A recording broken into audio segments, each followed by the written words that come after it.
Hello there. It's Saturday, and I'm here. Your favorite hash brown, the best streamer this side of Europe, me. Just joking. All right. So, you know the rules. You know how this is gonna go. First things first, I suppose. Oh, hey, you just subscribed again, and again and again. Thank you. Thank you very much, Neris. I really appreciate it. It's always a surprise and a pleasant one. Thank you very much for your support. It's very sweet of you. That said, intro first, I guess. The song was from White Bat Audio. Go check them out, whatever. Okay? Credit where it's due. Always happy to support. I know that you are. And I really appreciate it. Credits out of the way. I will first start by explaining what's gonna be happening here, which by now I think most of you know how I do stuff, right? So I should probably stop prefacing what I'm gonna do with like these short intros, but just in case I need to do that, here it is.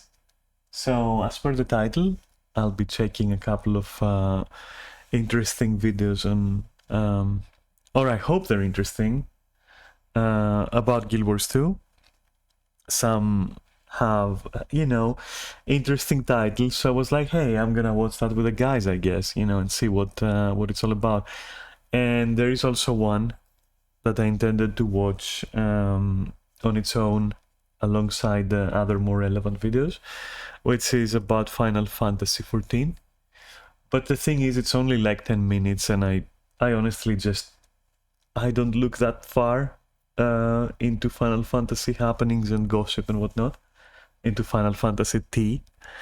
And so, that one looked kind of funny, so I thought, yeah, why not? But it doesn't warrant a separate stream, so it's just gonna be squeezed at the end of this Guild Wars 2 thingy that I'm doing right now. So, yeah, we're gonna do that. So I do expect like a wild Final Fantasy gossip thing to pop up near the end.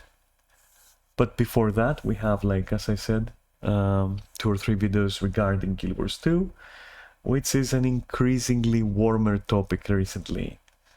Consider the expansion and all the, well, it started gaining traction with all the controversies about it dying and Guild Wars 3 coming out, which, of course, Guild Wars 3 is out already.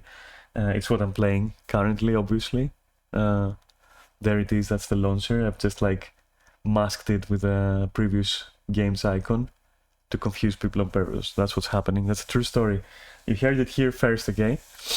But yeah, to go back on track, I will adjust the volume as we go if it's necessary. I will be letting the video run, and then when I deem it necessary or when my incessant gossip just cannot be held back anymore, I'll just pause and offer you my tremendously valuable insight on what is being said. And yeah, all you gotta do is like just sit there and take it like a good little bitch. But which is my role usually.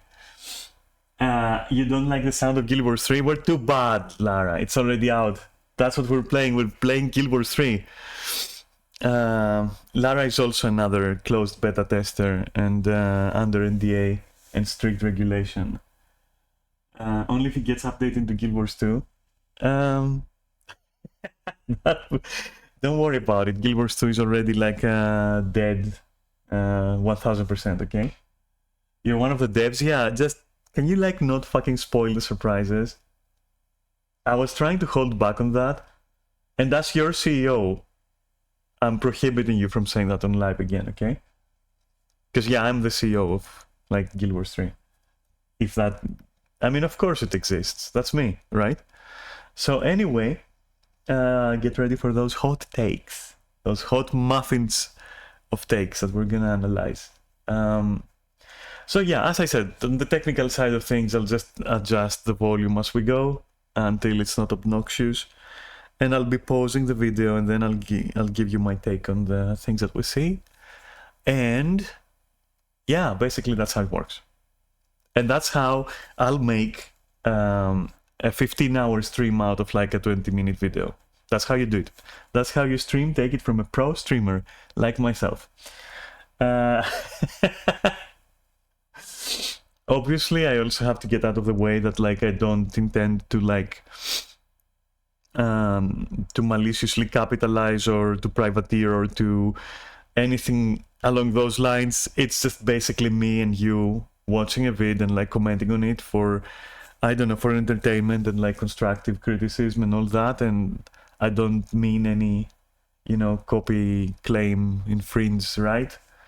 And yes, you know, feel free to like warn me or correct me or whatever, and I'll take it down, or you know how it goes. I'm serious about it, even though I don't sound serious about it.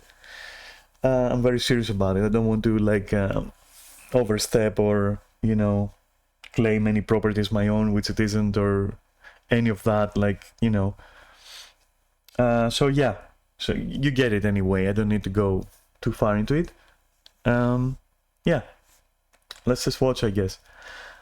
And the first video we're gonna see is the shocking state of Guild Wars 2 by Soulman UK. And at one point I'm gonna have to interrupt to get my coffee and chocolate and give Neris his own coffee and chocolate. So yeah, do expect that. And obviously for this one, I'm gonna skip the intro because who the fuck cares? You all know what Guild Wars 3 is. Coffee and chocolate? You go back to your fucking cubicle and like, write some fucking code, okay? Because I want, you know what? I need the first major expansion like by tomorrow for Guild Wars 3. So, what are you doing? What's going on here? Am I not the boss girl? Darling. What is this treatment for your formal worker? What? My formal worker? Do I have informal workers? I mean, this treatment is like what you would expect. This treatment is what gives people Guild Wars 3. Okay? How else is it gonna happen? You're just one person. Jesus. Like, good luck finding good workers these days. Especially when you make a sequel to an MMO that is dead. Holy shit. This is why you need chocolate. Yeah, but people need like, I don't know, like Guild Wars 4. You know? We promised some expansions. Where is like 4 and 5 and 6? What the fuck? Wait, those aren't expansion. I meant, you know what I meant, okay? You know the plan. Go check the deadlines. They're all already fucking published. So, you're already working on 10 and it has 20 DLCs? Oh, 2 DLCs, okay. Yeah, well, you see, okay, so now I can give you some chocolate. Alright, cool. Damn. Is Guild Wars 9 dead?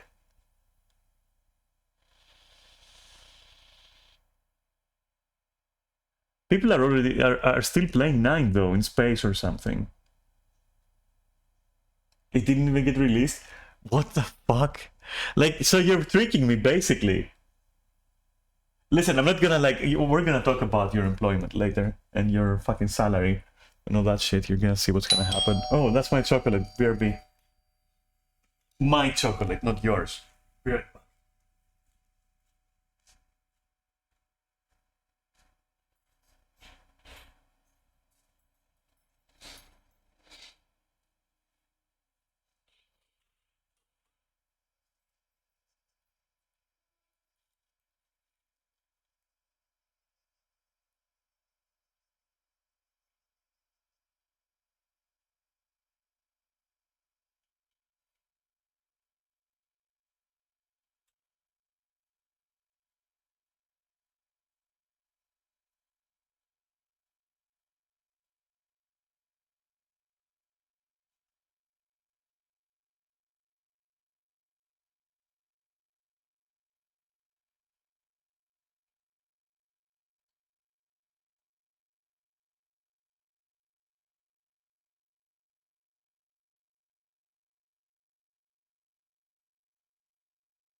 There I am. I hope you didn't miss me. CPUs on, you know what? Take those 2 pures, you fucking bot. Put them up your asshole, bitch. Moderators, take care of the pest. Or I will. Anyway, there we go. Thank you, moderators. May the Musfin spirit bless you. Are doing the Omnis highest work. Alright, so, where were we? I was getting that straw out of its wrap and pushing it gently into this thick, sloshing liquid. Alright, so, wow, I'm gonna be muting myself, and then that Banhammer is smiling. Yeah, of course it's smiling, it should be smiling. Right, muting myself. I'll be unmuting, I'll pause and unmute whenever I want to, like, you know, get something interesting in your head, through your mouth. So, right. Journey across Tyria. Alright. These guys are living in the past, we're already playing 10. Right, okay. Let's see. And I'll adjust volume, and, you know, let me know if I need to lower volume or anything, if I don't catch it. Guild Wars 2 is an MMORPG with everything. What this means is that if you want to do PvE, they've got that. It sound okay? I hope it's okay. Let's go on. Also, that start, like, it's got everything. It's a game, and it does, like, everything. Yes, it does everything. All of it. It does everything.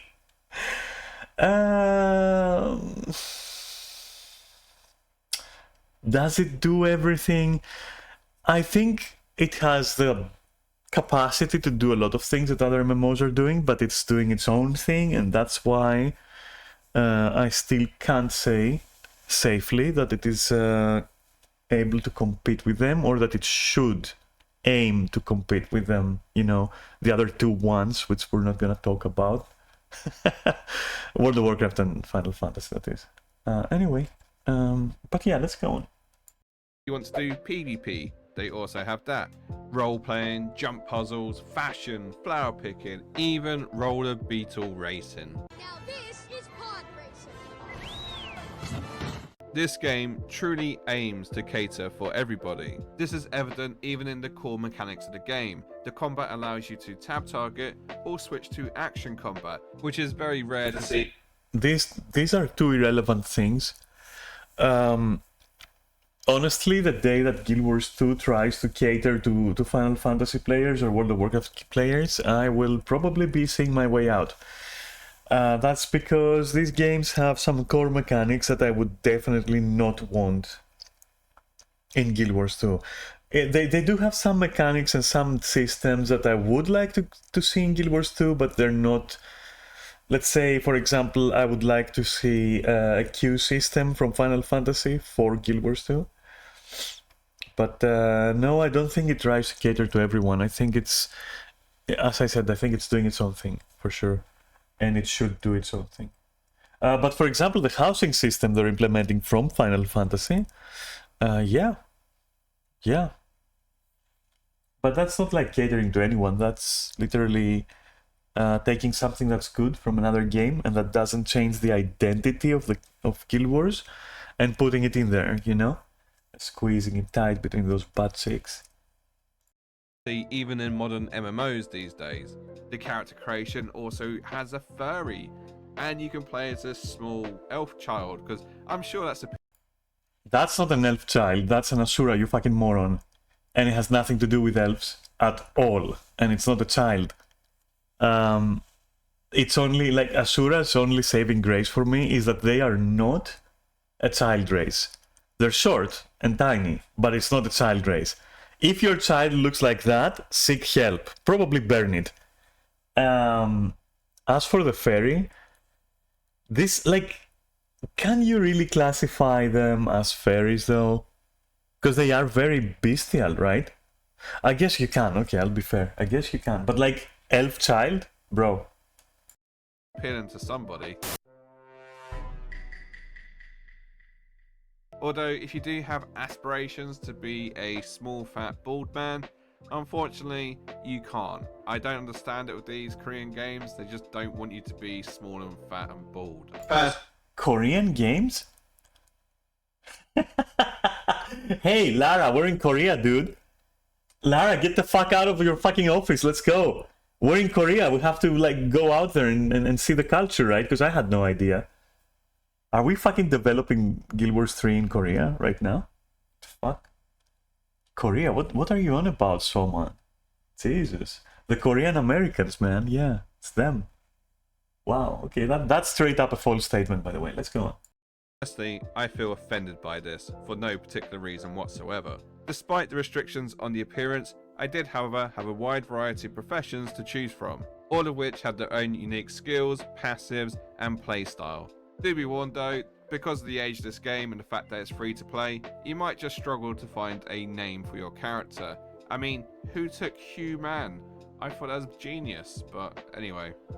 After hours of going through the intricate details of my character, I finally made Plobby. Hang on, someone stood in front of the camera again, one sec. Perfection. As far as a new player experience goes, it's not the worst. There's a lot to go and explore, plenty of NPCs to interact with, and you are rewarded for getting 100% completion in each zone. Yes! Hell yeah! Hey, come on, baby!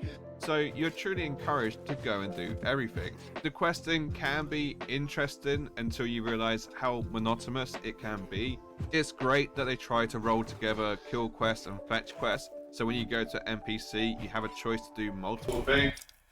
Oh, it is so monotonous. When you go there and do it, you have so many ways of doing it. Truly monotonous in how many ways it offers. Let's compare it with other games as well, because like those aren't monotonous. For example, in Final Fantasy, you walk. And you walk. And you walk, and then you skip dialogue, and then you walk, and then you skip dialogue, and skip dialogue, and you walk. And then you walk, and you skip dialogue, and that's fucking crazy. But no, Guild Wars 2 is very monotonous in a vacuum. I will attest to that. It's absolutely monotonous, because, like, you know, I'm tired of seeing too many choices on how I will finish a quest. You know, that's the monotony of, like, seeing many ways of doing a thing is driving me... it's very monotone. That's how that works. However, it does get very tedious. The grind is particularly long for no apparent reason. He's trolling, right? What? He's trolling, right? The grind, okay, so these are two different things. The grind, where there is grind, the grind is harrowing. If you're grinding for your legendary armor, yes, it can grind you down, okay? Questing, though? What is your attention span? You're a fish. This guy is masquerading as a dog, but he's a fish. Like, literal 5-second fucking attention span. After that, everything is monotonous and boring and grindy. Okay, noted.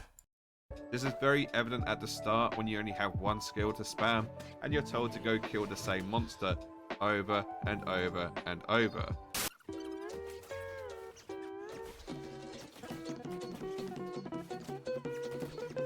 This video is at 5 times speed, and this was the very first quest I had on a new character. Kill me now. I don't know what quest he's doing. I've started 1 billion characters, and honestly, I never had that experience. But okay, that is the tutorial, isn't it? Where you don't even have to kill those fuckers. You can just straight avoid them. In fact, do avoid them. That's what you're being taught. What? This guy's insane. This guy's insane already. I'm loving this video. He's a fish. Even further on, when you get to a higher level, it's still the same shit. You still have to do that tedious grind, and usually for a quest that you have no remote interest in. It's simply so you can get the 100. Dude, if you don't have any remote interest in something, doesn't mean it's not interesting. You just don't want to do it, and I understand that. I mean, Final Fantasy has zero interest for me. I'm not interested in that shit. But like saying, for example, that like other people are not allowed to be interesting, to be interested in that. Like, you can. That's not how you review something, right? I'm pretty sure that's not how you review something, whether you find it interesting or not, right? He could say I wasn't personally interested in the story, I wasn't invested, so whatever I was doing was tiring me. But even then, it's like these quests are not comparable to like other MMOs. They're so easy to finish. Like literally hearts, which are the quests in Guild Wars 2, are so easy to finish. First of all, you don't even have to deliver something to an NPC. You don't even have to interact with an NPC. You just go and do it organically. Events also help you do it. Like, oh my fucking god, this guy. You know what? I'm not gonna be saying everything. I'm not gonna be arguing against the points he's making seriously, because that's gonna take hours. And also, you already know, if you've played the game and you have eyes and possibly more than 10 IQ, you already know that he's wrong. Like, straight up factually wrong. I'm not canceling his opinion. He can have his opinion, but he's making some statements there that are factually wrong, objectively wrong. So every time that happens, I'll just be posing to laugh at it and be sarcastic instead of like treating it as a serious like debate. Completion in a particular zone. And I know, this is like every other MMORPG out there. This game is 10 years old, and it does show in the way that it does quests. Guild Wars 2 took an interesting approach to leveling. It has the most innovative way of doing quests. It still remains after 10 years, which is lamentable, right? It's sad, because like you would think games would have like adopted and expanded on this idea of Guild Wars 2, but they haven't. They seem to prefer the usual walk, talk, walk, talk, walk, talk, walk, talk, walk, talk, fetch, go back, report the quest in, give the quest in, talk to the quest giver. Like, if anything, even though it's a 10 years game, 10 years old, it is innovative because no other game has innovated ever since. So what the fuck is this person talking about? But like, for real, it is it is like, yeah, it is the easiest, the smoothest, won't say the easiest, the smoothest questing and leveling experience and exploration I've ever seen in a game, straight up. And it keeps the open world relevant. What this guy is talking about, that's like, I don't know, like fucking hallucinations. The max level you can get to is of course 80. However, you can still grind for more skill points in the form of expertise. But that's not the interesting part. The truly unique thing. The fuck is he talking about? In the form of expertise? Is that something he made up? Expertise is like a stat that items give you. Is he making this shit up? What you can grind? You don't even need to grind. It's like, it's so fucking easy to... Is he referring to the mastery points system? Where you keep like... I don't understand. Let's just go on. Feature about Guild Wars 2 is that each zone has a level cap. So if you're level 80 and you go to a level 10 zone, you'll get scaled down to that level. So you'll still keep all your skills and passives. It's just that you won't have your level 80 stats. They'll be scaled down to if you were a level 10 character. This feature doesn't work the other way round though. If you are a level 10 character and you go to a level 60 zone... Oh no, it doesn't work the other way around? Who would have expected that? Oh no! You're saying I can't like immediately go to the expansion and be max level? I never could have thought about that. That is monstrous. That is so bad. A raids bait. I don't even know if it's a raids bait. I think this guy is just like saying things. I don't fucking know. So far, this is like a 0 out of 10 and factually wrong, like for real. I'm sorry. This guy's the Lulu, dude. Well, you're just going to get your shit pushed in. I'm not entirely sure why they do this. I feel like it's to help promote the fact that this is a social MMO and you don't want overpowered players just ruining the lower player experiences. And also, it means you can play with your friends if they're fresh to the game without it actually ruining their experience.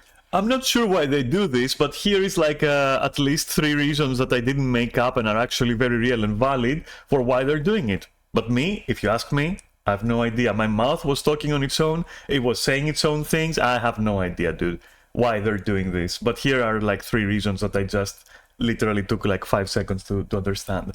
But other than that, I don't know what they're doing this for. It's like, that's a weird decision, dude. Experience. Because in theory, you won't be able to go around and one-shot everything. I mean, that's the idea. Whether that actually works or not is a different question. Oh, so you're acknowledging that, like, basically, you can kill very easily? Yeah, that's why it's not grindy. In this day and age, it's not unusual now for MMOs to focus on the solo player experience, even though that completely goes against what the genre is actually about. There's a lot of stuff you could do as a... You get a 10 out of 10 for that, and yes, you're absolutely right, Soman UK. You're absolutely right, and on that one, we are united. One front. Fuck the solo content in, like, fucking MMOs, for real. Scaling, that's a different thing. But story-driven RPG first and MMO second, Final Fantasy 14, is not a thing and shouldn't be a thing, and it's fucking delusional to make an MMO that functions that way. a solo player, the story mode is very solo friendly, and even some dungeons you can go into as a solo player. The overworld you don't need a group of players to actually do, other than some aspects which I'll get to in a second. So for the most part, there's a lot of solo stuff you can do. And yeah, there isn't a lot of solo stuff, there is stuff that you can solo. There is a huge difference. It doesn't segregate players, but there are lots of things you can do on your own. Which also contradicts what he himself is saying earlier, where he was saying that it's so grindy. So, oh my god, it's just, do within Guild Wars 2. However, let's not forget the title of this game, Guild Wars. Guild meaning an association of people for mutual aid. Okay, that's a common misconception. I'll stop you right there, Doggo. The reason why it's called Guild Wars, it's not because you're supposed to make guilds and fight other people and like make guilds and help your guild or something. It's because of a certain lore element, which is basically that in Guild Wars 1, humans were divided into guilds and they were basically, you know, Games of Throning it, okay? To basically sum it up like really hastily, that's why it's called Guild Wars. It's not called Guild Wars because you're supposed to go in there and find a guild and PvP other guilds, or which you can do, or because, like, you know, there's guilds in the game and you should be in a guild and help them. That's you can do those things, but that's not why it's called like that. So stop bringing that up as an argument. Or pursuit of a common goal. You know, like playing a... Which is not to say, sorry, interrupting again, which is not to say that, you know, you shouldn't go in a guild, or that you shouldn't be social, or whatever. It's just a clarification that this shouldn't be used as an argument, because it's not what it is about at all. video game together. So for this reason, I feel like Guild Wars 2 wants to be a social MMO, but still caters for, once again, everybody. And by this, I mean that there's a lot of events that you need to do with other players, world bosses can't be soloed, and there's certain events which you need help with. Personally, as a new player, it was great to see so many people fighting a boss, but on the other hand, I felt like I really didn't help out with this situation, and I still got rewarded. I didn't do fucking shit! That is true. That is a fair criticism. I will say, though, that later on, and here's the thing, later on, it is made very clear that if you design such open encounters, or even instances like convergences, if you start designing them around the fact that everyone should be helping, the only thing you're going to bring about is misery, which is becoming a huge issue right now, especially with two things that are endgame. So convergences, a particular boss in a convergence. So convergences are large instances of 50 players maximum, where you can have like a certain, you know, a certain boss appear out of 5 bosses available, and when that boss appears, and that's Umbriel, you can see why they should never ever design any fight or encounter that is like literally massive around the idea that players know how to read or are basically anything more than amoebas at this point.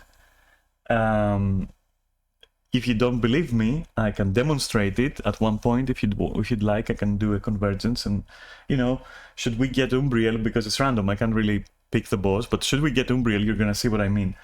And why it is necessary for it to be this way. And there is also like, what was the other thing I wanted to use as an example? I don't even fucking remember.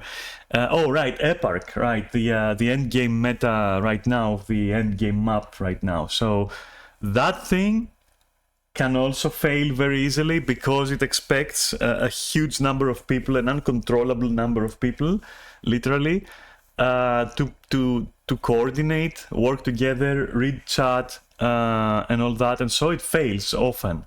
Okay, and it's a huge waste of time because it's like over 30 minutes total. And so just because some people are just not interested in reading chat or not interested in understanding basics of the game, or even binding their dodge key, things go very wrong for the rest of us who can boast over 60 IQ. So yeah, while this is a fair criticism, at the same time, as dumb as they are, as dumbed down as they are, these events, they're still fulfilling to complete, and things actually scale. So even though you feel you don't contribute, they are designed in a way where if you just auto-attack and stay alive, if you do those two things, you are actually going to contribute because the enemy's hit points actually scale. You can also contribute in other ways, if you have like instead of 10 IQ, maybe 15 IQ, at which point you can read like what it says right here and be like, oh hey, everyone else is auto-attacking and face tanking like the boss. Maybe I should go do like the other thing that it says there that not a lot of people are doing. And that way you're also contributing and people will love you for it, or they would if they could actually understand what's going on around them, which they can't because they're fucking blind as well. But you yourself and I, okay, we'll both know, we'll look at each other and we'll nod at each other in recognition. So let's move on. So his criticism of that is like absolute dog shit, and it's not thought throughout, But then again, what do I expect? I bet this guy hasn't even finished like fucking basic game, so it makes sense. And I do hope that going forward, ArenaNet actually understands this issue and doesn't design metas in a way that they require you to work with a wild bunch of monkeys on fucking LSD. Because it's the worst thing ever. It's already a pain in raids. It's already a pain before raids because you have to organize the LFG. Which literally it's like going to a zoo and finding a cage full of monkeys and trying to reason with them. And it's impossible. I don't know if you've tried it. I haven't. I mean, I have because I have organized LFG groups. But you'll find that it is like a maddening experience. Which also ties back to what I said with LFG. This game needs... It fucking needs, right now, yesterday, it needs a queue system with penalties, with fucking, Let's move on. Adding to the social aspect, there's also dungeons and raids that you can participate in. I found the dungeon actually quite difficult, which was a very nice, refreshing experience. Given that so much of the overland in Guild Wars 2 is quite easy, seeing that the dungeons are actually quite difficult was refreshing and I actually enjoyed it. But once again, there's a slight caveat. Because of the level scaling, I was matched with some very high level players who ended up running ahead and completing the dungeon while the rest of us were stuck behind some ads. So yes, that is why it needs, or rather another reason why it needs a queue system with proper matchmaking. And what he's describing is mostly a player problem and not a game problem. It could be mitigated by having proper matchmaking and queue systems, so that it puts you in with people who are like around your level and your experience, and giving you the correct roles for the run and like stuff like that, So I would say I still insist that it's like largely a problem of player attitude, which can be though mitigated by in-game means, which ArenaNet should 1000% develop. Like literally they should start right now. They should literally rip off, they did it with Final Fantasy. They ripped off the housing system and were like, let's look at this, huh? How can we make it better? And they did. They fucking did, because they combined mods in there as well. You know, they combined Burn the House Down and other stuff, and it's amazing. So they can do it, and they have the money and power and time to do it. So take Final Fantasy's LFG system, its queue system, rip it apart, and then put it in Guild Wars a billion times better. You can do it. I believe in you. And then this whole thing wouldn't be a problem anymore. Scaled down, but it wasn't really that much of an effect on them. And once again, I completed the dungeon with the same feeling as to when I beat a world boss. I didn't fucking do this! To add to the social aspect of this game, there are 9 different disciplines that you can learn when it comes to crafting, but you're restricted to only being able to do 2 at any given time unless you swap it out, all by a token in store, which I'll get to a bit later. What this means is that if you can't craft everything for yourself, it means you will have to be social and potentially talk to another human being, which I know can be scary. No, crafting is not a reason why you would have to talk to another player. Just use the market board. And you can have alt characters, so you can literally put like your other disciplines on them if you want to go the free-to-play all the way kind of way.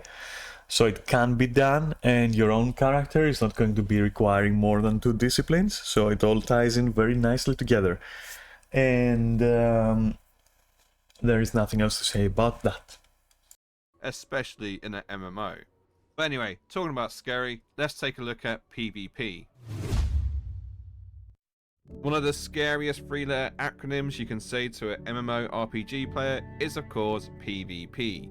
That and go play outside. Now, given how friendly and cozy Guild Wars 2 is, I didn't really expect it to have much of a PvP scene, but I was wrong.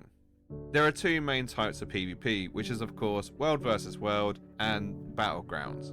Any level player is welcome to participate in the Guild Wars 2 Battlegrounds. What? I think he means to say there is PvP in World vs World. Just to clarify, I'm not sure that he understands how this works. And this is once again thanks to the Guild Wars 2 level scaling. All characters and their equipment are normalized to have the same level of attributes, and they also have all the skills unlocked, so you can pretty much play the same as a level 80 character. The only real restriction is your teammates and your own skill level. And for the more competitive players, there's of course ranked matches, where the top... He's wrong in that, because World vs World takes into account your actual equipment and your actual level and everything, as far as I remember. I'm pretty sure about the equipment, not sure about the rest, but your gear in World vs World is the one you're going to be using in PvE as well, which is not the case with PvP though, and ranked. These 2, the case is as Soman describes. Players are immortalized in statue form. There's also open world PvP in the form of World vs World. Players will have their attributes scaled to level 80, however... It is not open world PvP. It is different. It is World vs World. It is not open world. It doesn't take place in the open world. It takes place in a huge instance, but not in open world per se. Even though you could argue that open world is also a huge instance, especially because there are maps which you traverse to, but you get what I mean, right? And Lara is saying you scaled up to 80 without skills abilities in World vs World and you use your own gear. So in World vs World you scale up to 80 but without skills and abilities and you use your own gear. Okay, but in PvP it's what Soman said, what the guy in the video is saying. He's very confused, but I understand that. And I'm also very bored, and this is the last time that I will look at someone who is trying to take a stab at Guild Wars 2 without having any idea. From now on, I'm gonna be checking a little bit of what they're saying before wasting your time and mine. Before we end up listening to someone who is absolutely fucking clueless about the game and is trying to review it, I guess, as if they are some kind of authority on it. Because it's literally just, I guess, awkward, and even though I'm sure it's not rage bait, because he seems to be taking it seriously, it does end up being rage bait, because anyone with half a brain and maybe like more than a week of experience in Guild Wars 2 can tell that he's factually wrong about many things, and his misconceptions are kind of sad, because they do demonstrate that the person refused to look into a game. These aren't games that you can... MMOs, by definition, are sadly not games which you can say, I will give it 2 hours, and if it doesn't hold me, I'm not gonna play it. Unfortunately, no. Due to the scale, you have to accommodate, and you have to be like, I'm gonna give it a month, and also make connections, and also look into stuff, and then I'm gonna decide if it's for me. Sadly, even though I personally I'm largely against the whole argument, but it gets better after 50,000 hours. Yeah, I'm against that, but there are exceptions. And MMOs, you know, you can't approach them with that. You know, that's impossible. You just fucking can't. You cannot. For real, you just cannot. For many reasons. Because it can also create like the illusion that the game is awesome just because you played it for 2 hours and then dropped it. So for real, you just can't do that on an MMO. As much as I would love if that were the case, it's just not possible. It's legit just not possible. So yeah, to bring it back to the point I was making, I won't be actually looking at videos anymore from like unknown little fellas on the internet. And when I say little, I don't mean it like in a bad way, but like I've never seen this person before, just like he's never seen me probably. But like, you know, it's just like a mushroom video. It just popped up because Guild Wars 2 is gaining some traction in popularity, and so people are going in and trying to take some slice of that pie, right? And throw their review in there, and I understand that. That's like understandable. But I am not going to bother with these reviews, quote-unquote reviews, because they are just honestly silly. They're just not... They're wrong. It's just wrong. I'm sorry. They're just legit wrong. And so I think they are a waste of time. I would much rather... look at videos of veterans who express like interesting opinions that I can relate to and understand and debate on, which, you know, some of the following videos are gonna be that, but this is the last time that I actually, in my lineup of stuff that I'm gonna watch with you on a Saturday morning, I include like something like that. That's never gonna happen again, and the reasons are obvious. This is just nonsense. But let's go on. It's one final time. Let's do it. In this PvP scenario, gear does matter, so you have to go out and actually find some decent gear to wear if you're going to participate in World vs. World, which personally I'm not against. I like having a bit of a grind when it comes to PvP in MMOs. So you can imagine how disappointed I was then when I went into World vs. World and it was practically empty. I don't know whether it's just the wrong time of day or... What? World vs. World is actually hugely popular. It is hugely popular. I will just say that, yeah, maybe he found a bad moment, I guess. No, it's hugely popular, for real. To the point where I was hoping it was gonna be dead, because there is something I wanna farm from there.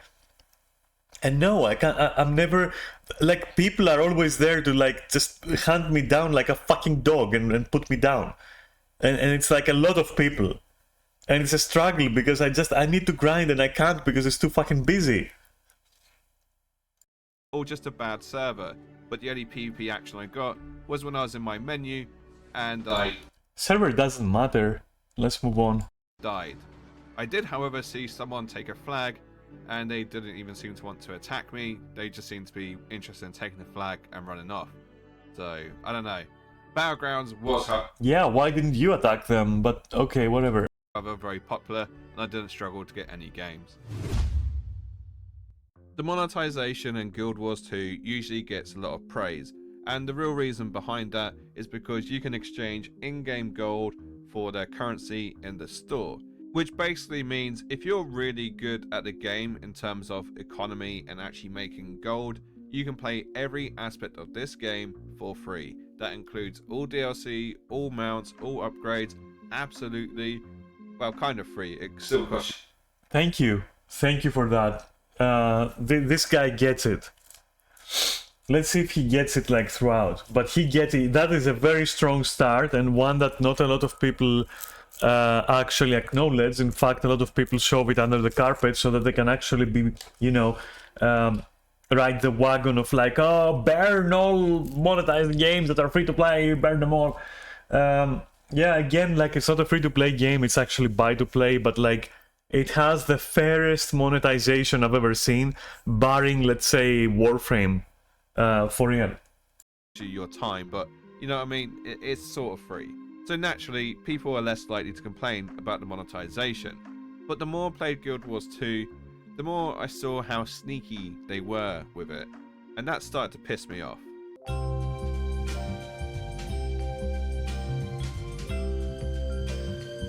I've played a lot of MMO RPGs with monetization. Some are more predatory than others. Special shout out to The Elder Scrolls Online, which is by far one of the most predatory and fucking horrendous forms of monetization you can get. What The Elder Scrolls Online does particularly well is prey on new players by offering them stuff in their cash shop which they can actually get in game for absolutely free. That, and by far, have the worst loot crates I've ever seen in any game, and that is... Excuse me, you're complaining that... What? Wait a minute, I don't know about Elder Scrolls, but I know about Guild Wars. Is this guy really complaining that he's able to get stuff free? That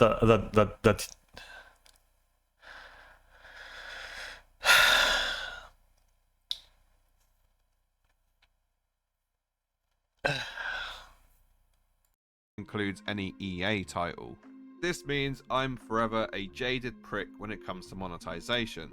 So I was particularly disappointed when I saw that in the Guild Wars 2 gem store there was a lot of items aimed at new players by trying to improve the new player experience, whether that be offering them extra bag space or extra bank space. It doesn't seem like stuff that's truly needed. I mean, after about 20 minutes of playtime, you'll eventually have extra bag space anyway. And let's be honest, the game seems to go out of its way at the start. Are you dumb? Are you legit dumb, dude?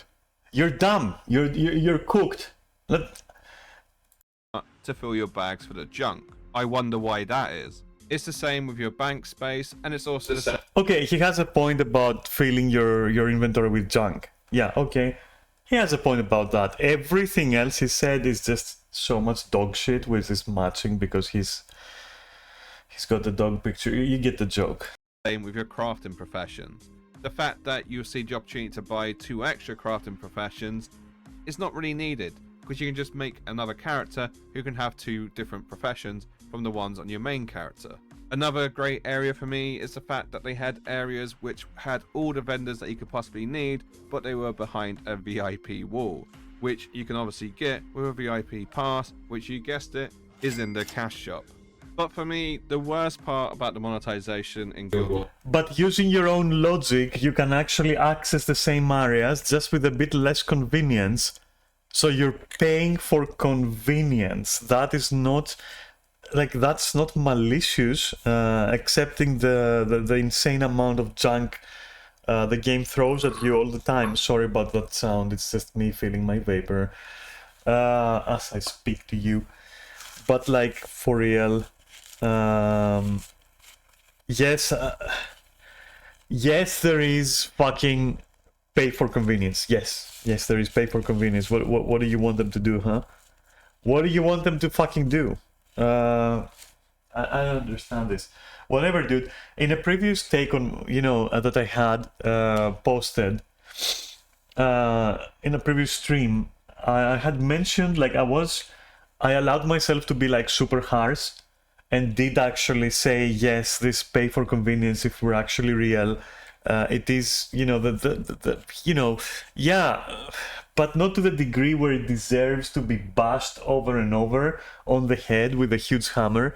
And I know that judging something in a vacuum is also very important, just as valid and important as it is to compare it to things, because having both perspectives, i.e., in a vacuum and in comparison to something, it's both are valuable and they put things, into perspective.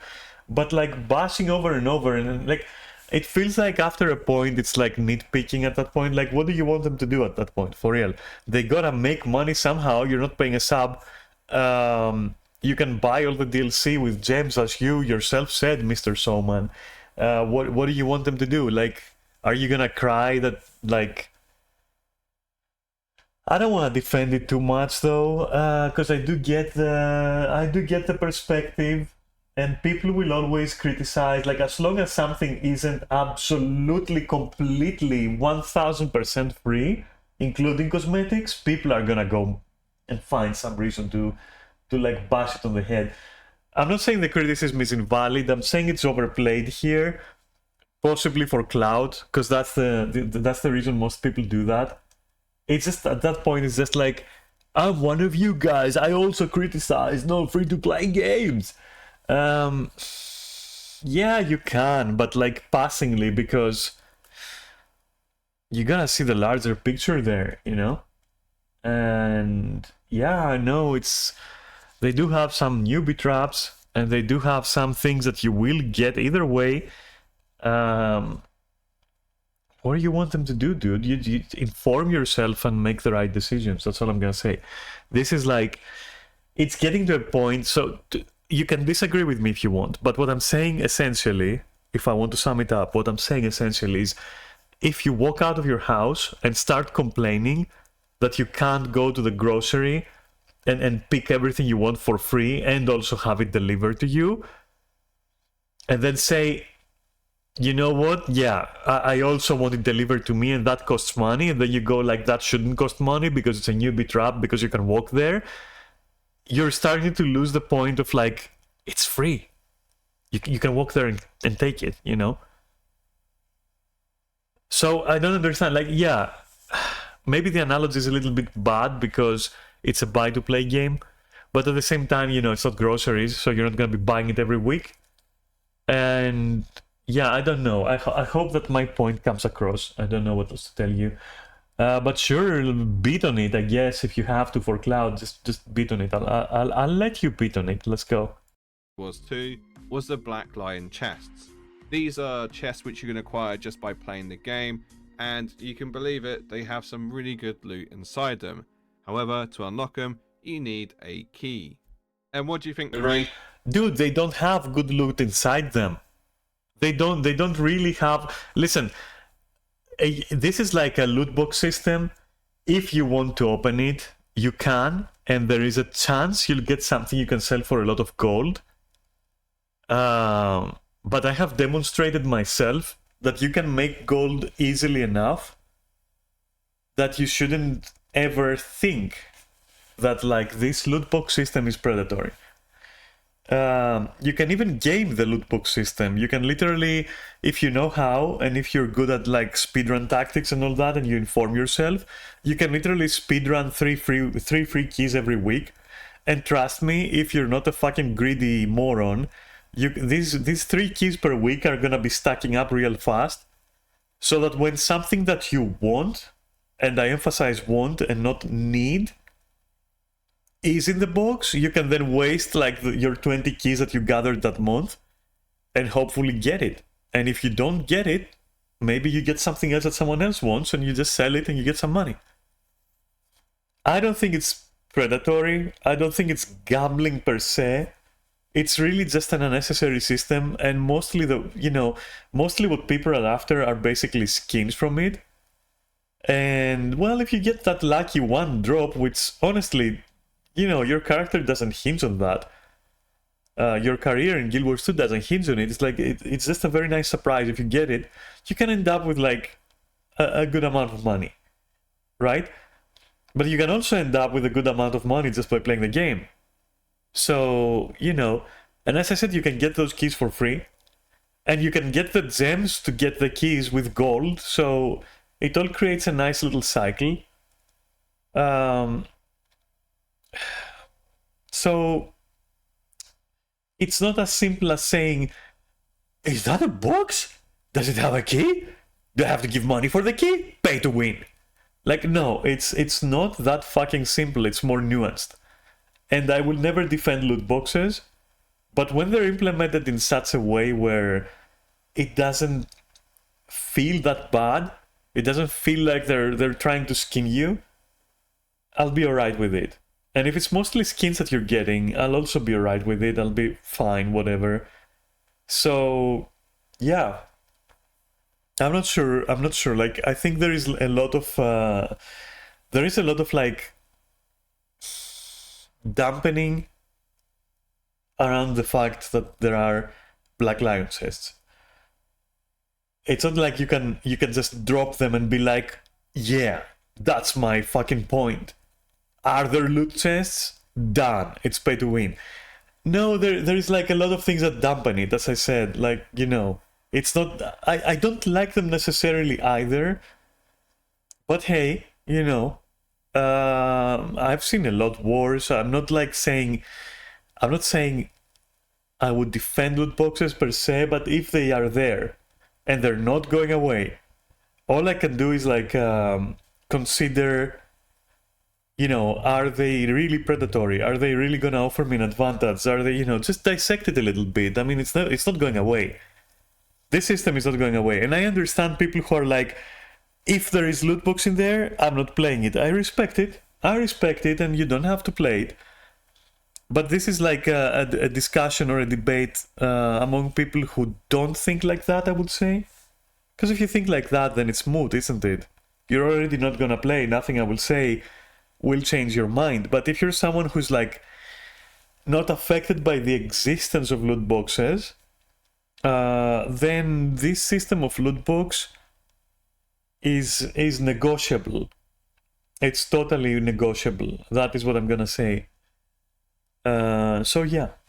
Anyway, that is my opinion on it. I'm wondering what he's gonna say as well. Ratio is of you getting a chest compared to getting a key. I think you could probably figure it out. Now, these keys you can get in game, so it's not completely predatory. I successfully managed to get 2 whole keys and open 2 whole chests and get nothing of value. Disappointed! And I still have about 4 or 5 chests in my bank. What? Exactly, you don't really get anything of value. It's literally like...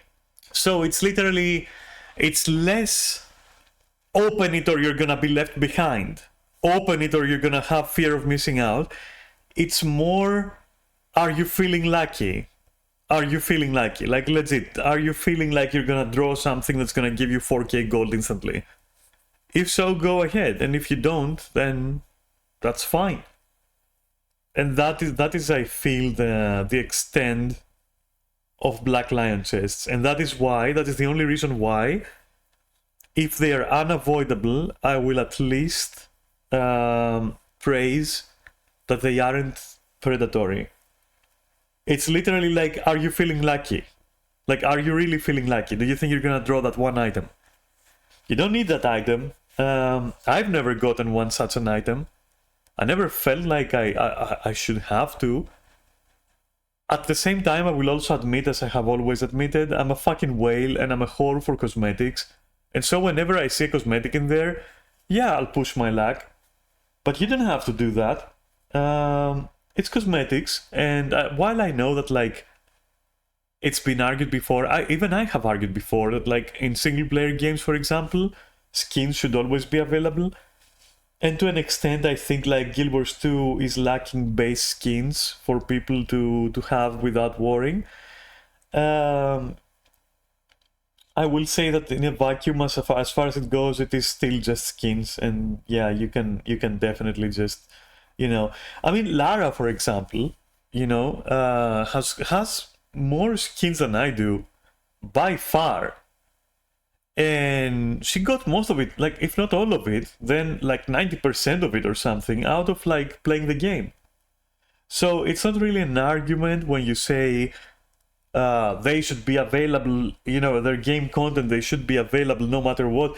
They are in the form of, like, play the fucking game, learn how to make gold, have fun doing it, and then buy the fucking things you want to buy. It's that fucking simple. So, yes, technically, skins should be available to everyone. I will always say that skins are beautiful. Everyone should be able to enjoy skins and, like, customize. At the same time, since it's not like that and no game ever does that for some reason, all I can do is, like, compare it to what is there. That's the only alternative we got here. And as far as that goes, I think it's fair enough. And as I said, it's got probably the fairest shop that I've ever seen in a game, barring Warframe. Because I don't know if Warframe even has, you know, a Black Lion chest equivalent. I think they don't, or maybe they do now. I don't know. Back when I was playing, it felt like it didn't have something like that. You could just buy whatever you wanted. It still had skins. Nobody batted an eye. So yeah. And Lara herself is now saying, this is why I will never understand people who want to rush things and say Middle is too pay to win.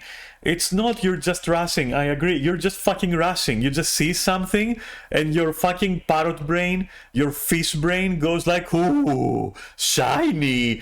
And then you realize that shiny needs some work. And then you go like, pay to win. Like, no, it's just don't worry about it. You're a fucking noob. Wear those fucking pajamas, go through the game, and before you know it, you're gonna be fine. It's an MMO. You can't say within 2 hours I want a mount skin, an armor skin, a weapon skin, and I want like cool hair and cool like bright eyes and like infusions. That is simply not how it's going to work. That is like not how it's going to work. And then Lara adds, I love when there are actual people who bought accounts with legendaries. Yeah, yeah. I mean, you can bet your ass that there are people who make accounts and then farm legendaries and probably do it with the help of like other accounts as well. And then they sell you that account and then you're a moron. I'm pretty sure this is a thing. This is guesstimation, but I feel it can be done. I feel you could actually make profit out of like having 1 or 2 like super fucking geared accounts or whatever, and then twink an account and sell it. I'm pretty sure you could do that.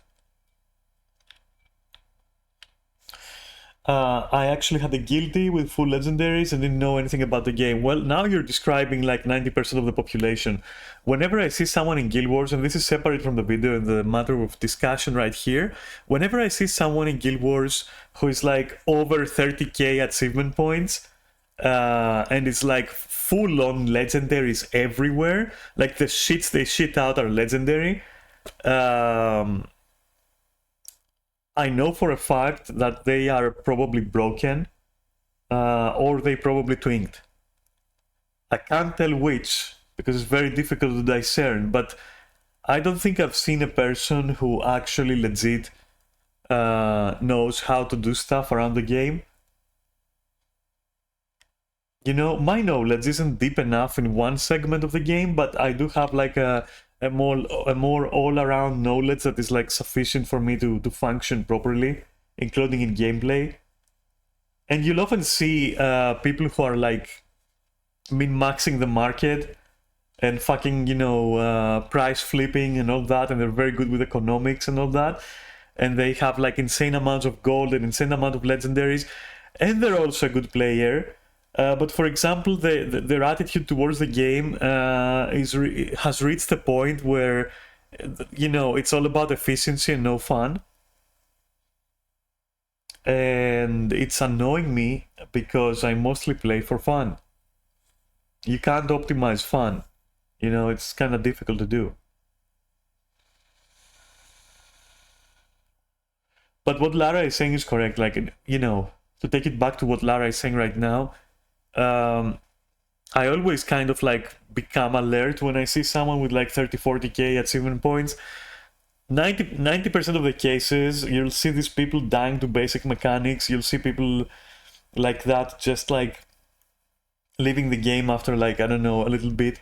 The same with people who are like full of legendaries and they just go around and you know, you can see that they can't fucking play the game and all that because they wasted like such a huge either amount of money or a huge amount of time in getting those legendaries, as if those are some kind of free pass or, you know, or a reason for other people to not criticize you when you fucking face tank every single AoE in a fight. So yeah, it's weird. It's really weird, honestly. It's really weird. But whatever, at least you know that content is not gate-kept, and that, yeah, if you want to do that, you can just farm your legendaries and have no clue about the game, or you can farm achievement points and have no clue about the game, so there is no gatekeeping there, which is good. That's a positive. And I guess you can also be completely devoid of any sense of fun and still do well in the game. I don't know if that's positive to you, but there you have it. What this means is that you are left there staring at these chests going, God, I need a key. If only there was an easy way to get a key other than doing a long old grind. And guess what? There is. It's called the cash shop. Yes, which you yourself, you fucking moron, said you can exchange gold with gems. I feel he's going all the way around his own arguments and then trying to erase them. So I don't understand. I think I'm gonna fast forward this. I don't think he has anything to contribute. He's just like talking out of his ass, and my patience is like not to the level right now. In a strange twist of fate, the fact that there is so many cosmetics to choose from in the gem store actually gives the endgame scene quite a lot to work towards. I am a big fan of the mount system in Guild Wars 2. It truly is unique compared to a lot of other titles. Each type of mount has its own special ability which will help you towards your 100% completion of a zone. And something which I do appreciate, you can't simply just go out and buy a mount. You have to actually earn it by doing the quests in game. Some of these are behind DLC, which is a free game, I'm not against that. But what I like the most about this is that you can truly customize the way that they look. There is an abundance of different skins you can get for your mounts, and some of them are actually quite impressive. The amount of costumes that you can also get, it truly shows that fashion is endgame. But you don't have to just buy an outfit from the store. You can go out and unlock different styles for your character, so you're not really forced into using the gem store just to look good. In conclusion though, I feel like the monetization in Guild Wars 2 is definitely one of the better ones compared to other competitors in this genre. And let's be honest, given the fact that this game is published by NC Soft, it could be way more predatory towards new players than it currently is. So take it with a pinch of salt. Personally, I don't think it's the worst monetization out there, but maybe it could be less predatory towards new players. So it is predatory as it should be if it wants to make money against uninformed players and impatient players. And by predatory in here, in this case, I mean, yeah, it has some traps and it has some conveniences. The ratio of traps to conveniences is like 1,000 to 1. Like you would really have to be a moron to fall for some of the very few items actually that it has that are actual legit traps. Like for example, waypoint unlocks. Who even buys that? Like if you buy that, you literally deserve to lose your money. I'm not even kidding. If you're buying these, you legit deserve it. You fucking deserve. You're a fucking idiot. I'm sorry. So yeah, they're gonna prey on you, which is, well, you know, why would you prey on an idiot? But at the same time, far be it from me to pretend that I'm standing on some high moral ground. I would do the same. So how popular is Guild Wars 2? Well, unfortunately, like every other MMORPG out there, they don't like to disclose the player numbers, but thankfully we have Steam charts. Now, before anyone else says it, yes, I'm fully aware that Steam charts are by no means accurate. If a game has a separate standalone launcher, Steam charts is therefore useless. And yes, I'm fully aware that up until August last year, Guild Wars 2 was on a standalone launcher, and that's only just come across to Steam, so therefore the numbers won't be portraying the whole population. But nonetheless, the Steam charts aren't actually that bad for Guild Wars 2.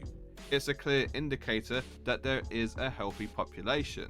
And furthermore, have you ever seen how many views Guild Wars 2 videos get on YouTube? It's either a lot of people are nostalgic about this game, or there is a lot of interest to go and play it. But as much as people are playing the game, it seems like not too many people are watching people play the game, if that makes sense.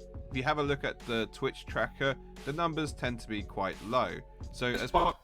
He says that, but at the same time, every time I publish a video on Guild Wars on my YouTube, it immediately gets like 300, anywhere between 100 and 300 views like within 2 days. People are interested, it is very clear. In comparison, for example, I could only compare it to when I post like a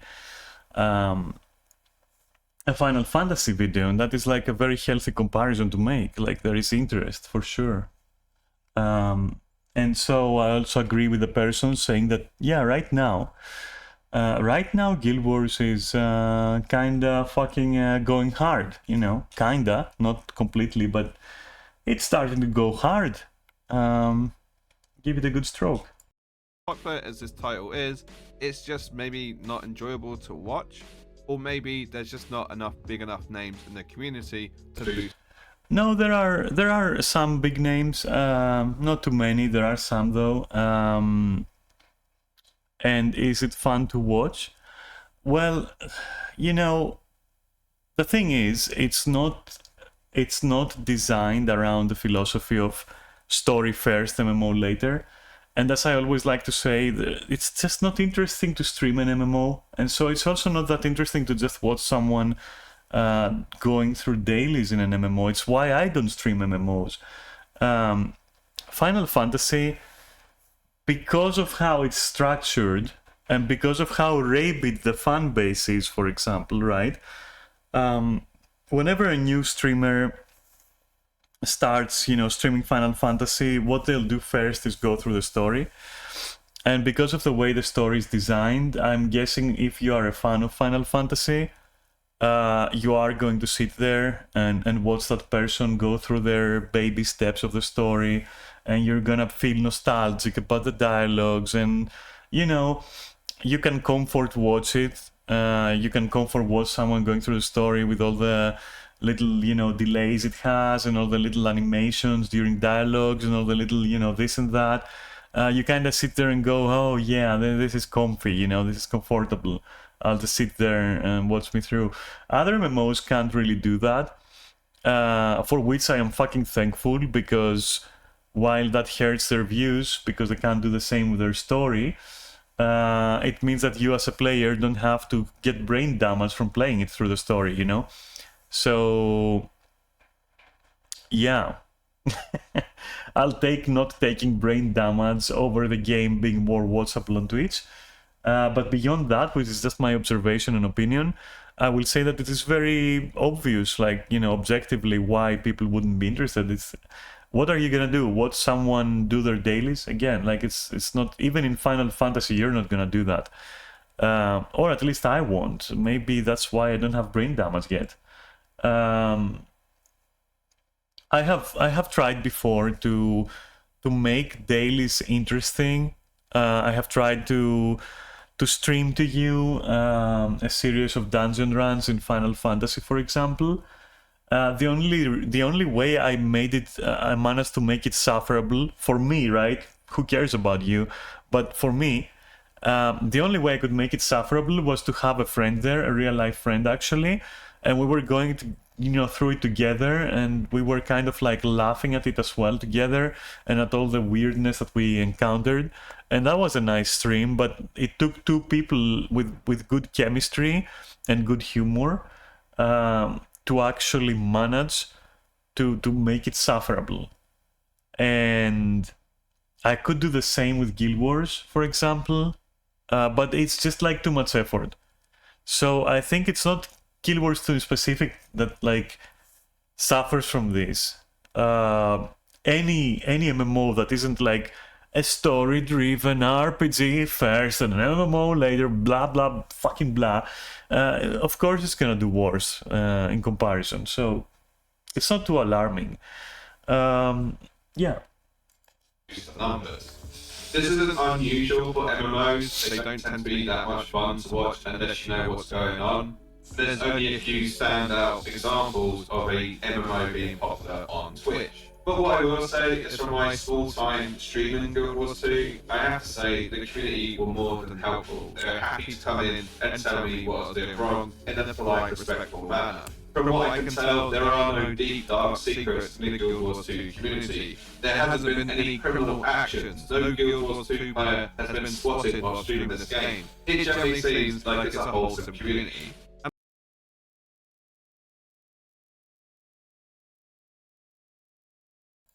While yes, I can agree that it's like more wholesome than like other games, at the same time, it's that wholesomeness is also a bit of an illusion. I'm gonna be fair here. It's just that the community doesn't need to interact with each other too much, or you know, for example, we don't have like clubs, right? We don't have all these opportunities for parasocial drama. We don't have all that shit. On one hand, that's limiting, and that's, you know, losing us a certain audience, which translates into numbers, which translates into money potentially, and into like publicity and into all of that good stuff. On the other hand, and let me just disclaim right now that I'm gonna welcome it if like players from Final Fantasy came into Guild Wars 2 when housing nonsense and they create like fucking insane clubs or whatever, and then it gains traction and there's like an audience. I'd love that, because honestly, even though if it is parasocial, you know, it still contains that word there, social, and I do like socializing in MMOs a lot and in real life, and so I would welcome it. But what I was saying is, we do have a more tame community. I'm not gonna say wholesome, I'll say tame. Okay, it's a tamer community, because we don't have the chance to go too far, you know, and there isn't much reason to yell at other players. I mean, I guess, yeah, okay, so maybe there is reason, because, you know, they're fucking apes, they're fucking gorillas, but you know, as long as I've, let's say, seen lately, you don't really, like, if you have a group that you're playing with, you're basically set. You can basically avoid interactions that are cancerous, like, for example, you don't have to rely on others too much, because content is doable without strict numbers. So there's also that allows you to just experience it with a group of friends. Though improvements should be made to that for all MMOs. Like, all MMOs should learn that scaling is a good thing, and, you know, move away from the fucking 90s mentality of how to do raids and all that.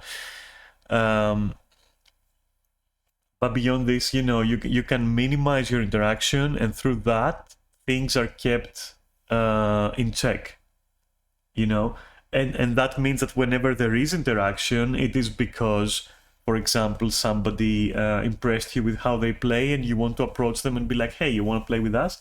You know, that kind of thing. And if someone is like absolutely horrible, you can just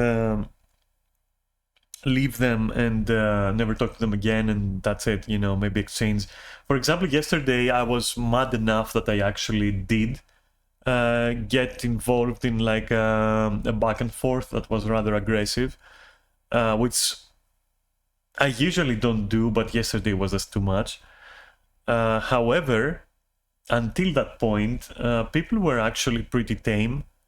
They weren't too invested in like anything other than doing what needed to be doing. I find that in other MMOs, people seem to think it's like far more crucial to press their personal views on others, to enforce their playstyle on others. Especially in Final Fantasy, this is like a cancerous thing completely. So yeah, it can appear, TLDR, it can appear, and that's what you care for, because you don't care to look further than what it appears to you, right? It appears to be a more tame environment when it comes to players. And yes, when you shout, how do I do this, then you will likely get someone telling you, this is how you do it. Whereas, for example, in Final Fantasy, you're gonna get all the extras of this is how you do it, and also this is my guild, and you should get in my guild, and oh my god, are you a cat girl? Okay, let me start grooming you right now. It's like that, okay?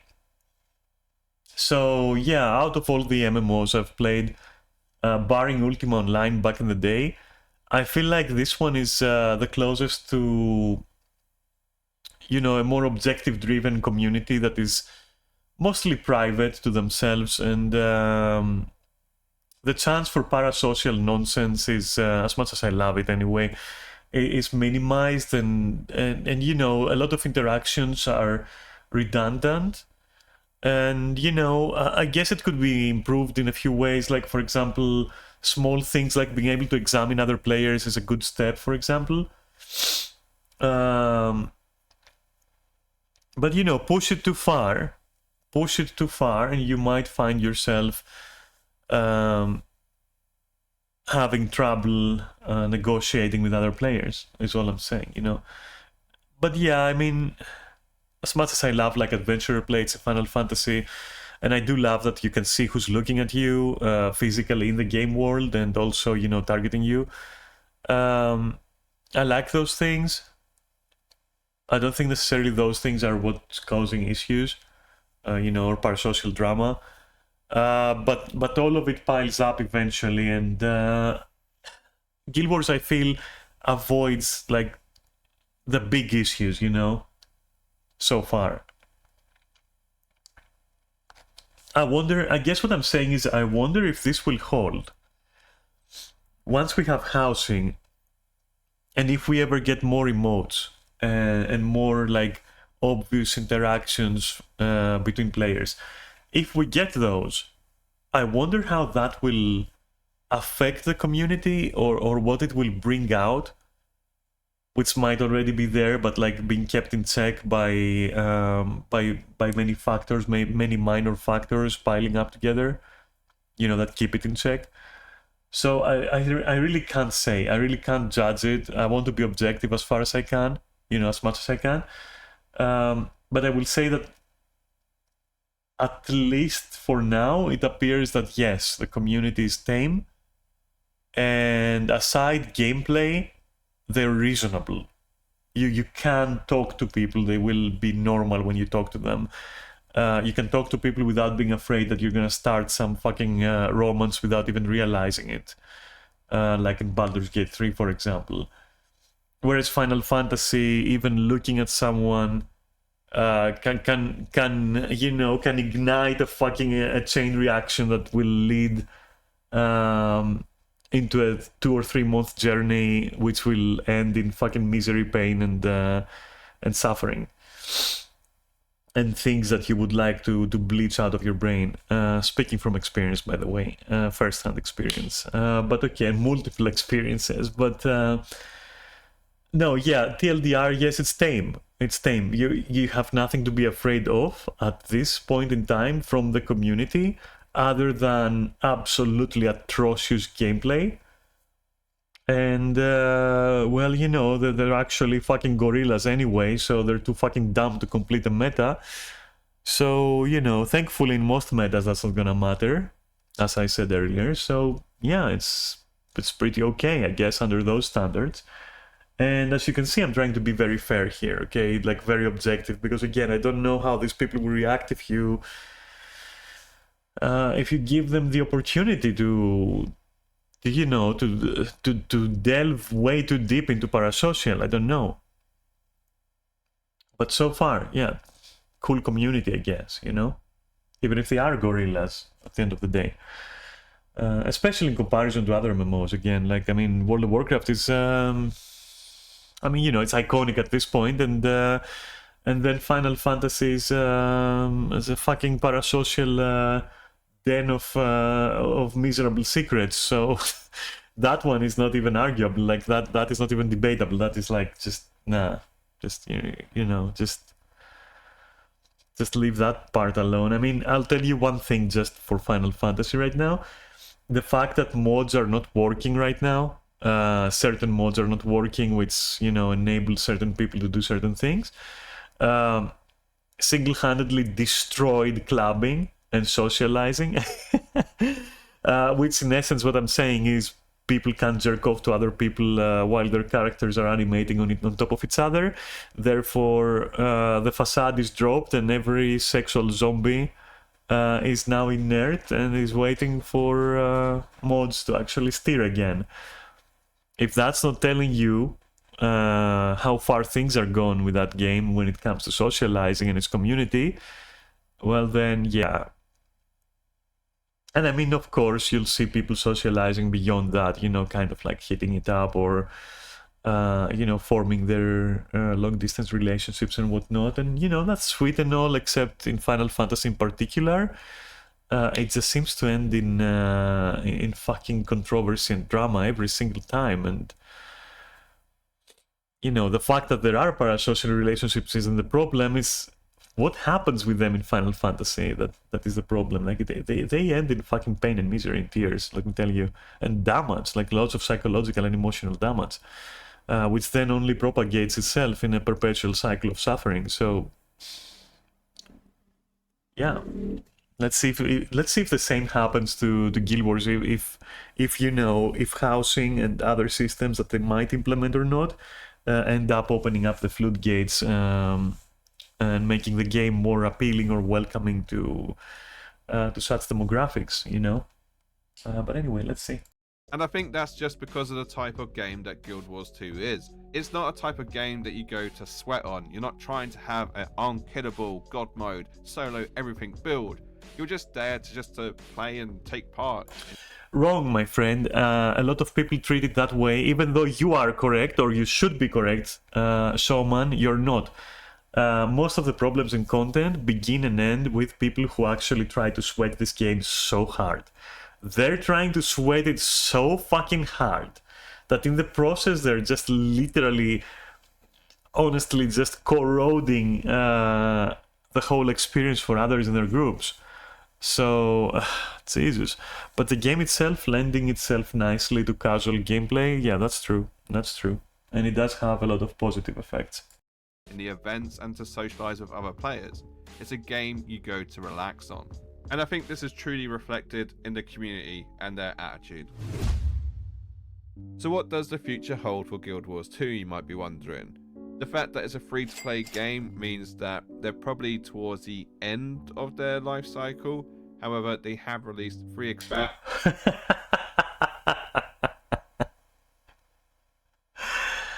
Ah, you fool.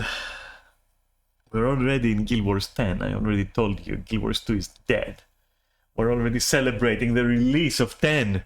I have my best people working on it, and that is Lara.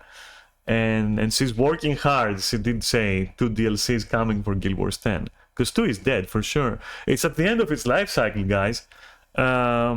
It's dead. It's dead. It's absolutely dead. I mean, we did hear this guy say that it's pretty much alive, but it's dead, guys. The fact that it's free to play means, oof, it's dead. The base game has gone free to play, clear sign of death. This is it. It's dead. You have the official word of Showman UK. There's nothing left for me or the actual developers of the game to say. The game is dead. It's dead. Move on. Just subscribe to my game, which is like Guild Wars 4 and 10. Lara is making 10, as I said. Like, subscribe to that. You know how to. You know, if you donate to me $50 right now, I will definitely get you in the closed beta of Guild Wars 10, of Guild Wars 10's like second DLC that Lara is making in her basement. It's just $50, dude.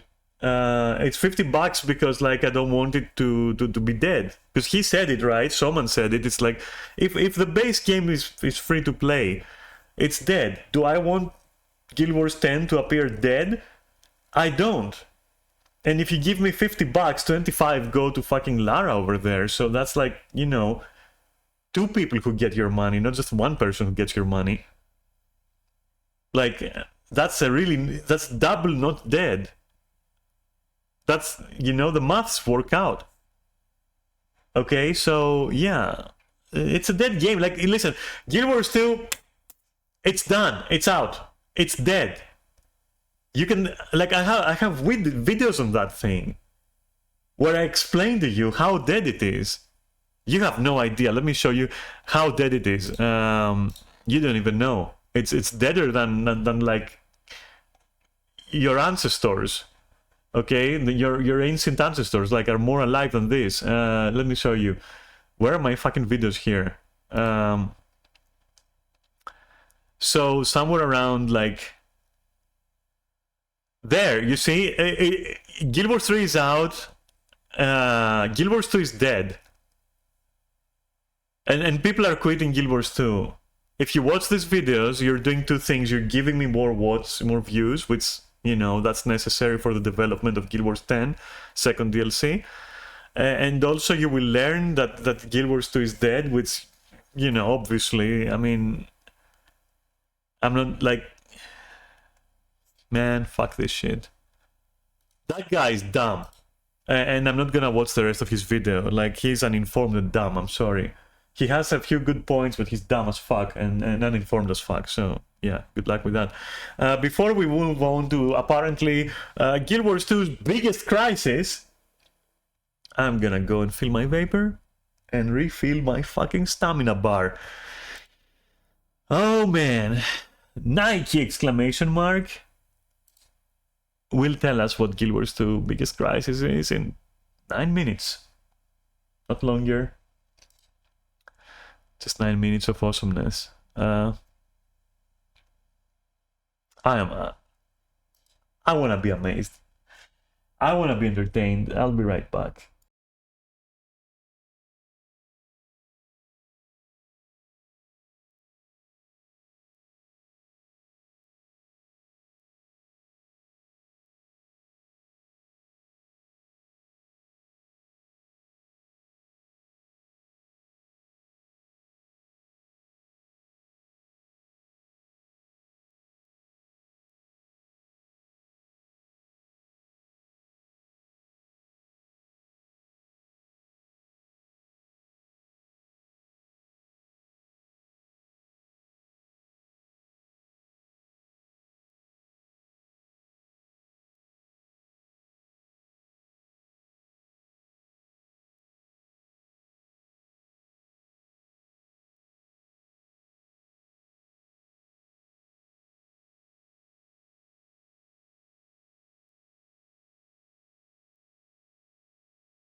I am back, and so are you, or you should be, otherwise you're gonna be missing out on your favorite streamer, your favorite hash brown, me, Daphne.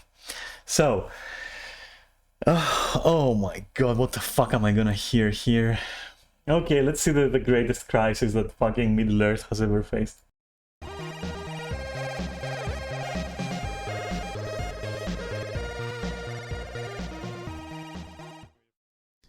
Hey guys, Nike here. Today I want to make a video about a problem that's been growing in the last few years and has rapidly accelerated in recent months. I'm talking specifically the explosion of third-party software in Guild Wars 2 that is quickly going from quality of life improvements to hard exploits with no sign of slowing down. So what happened?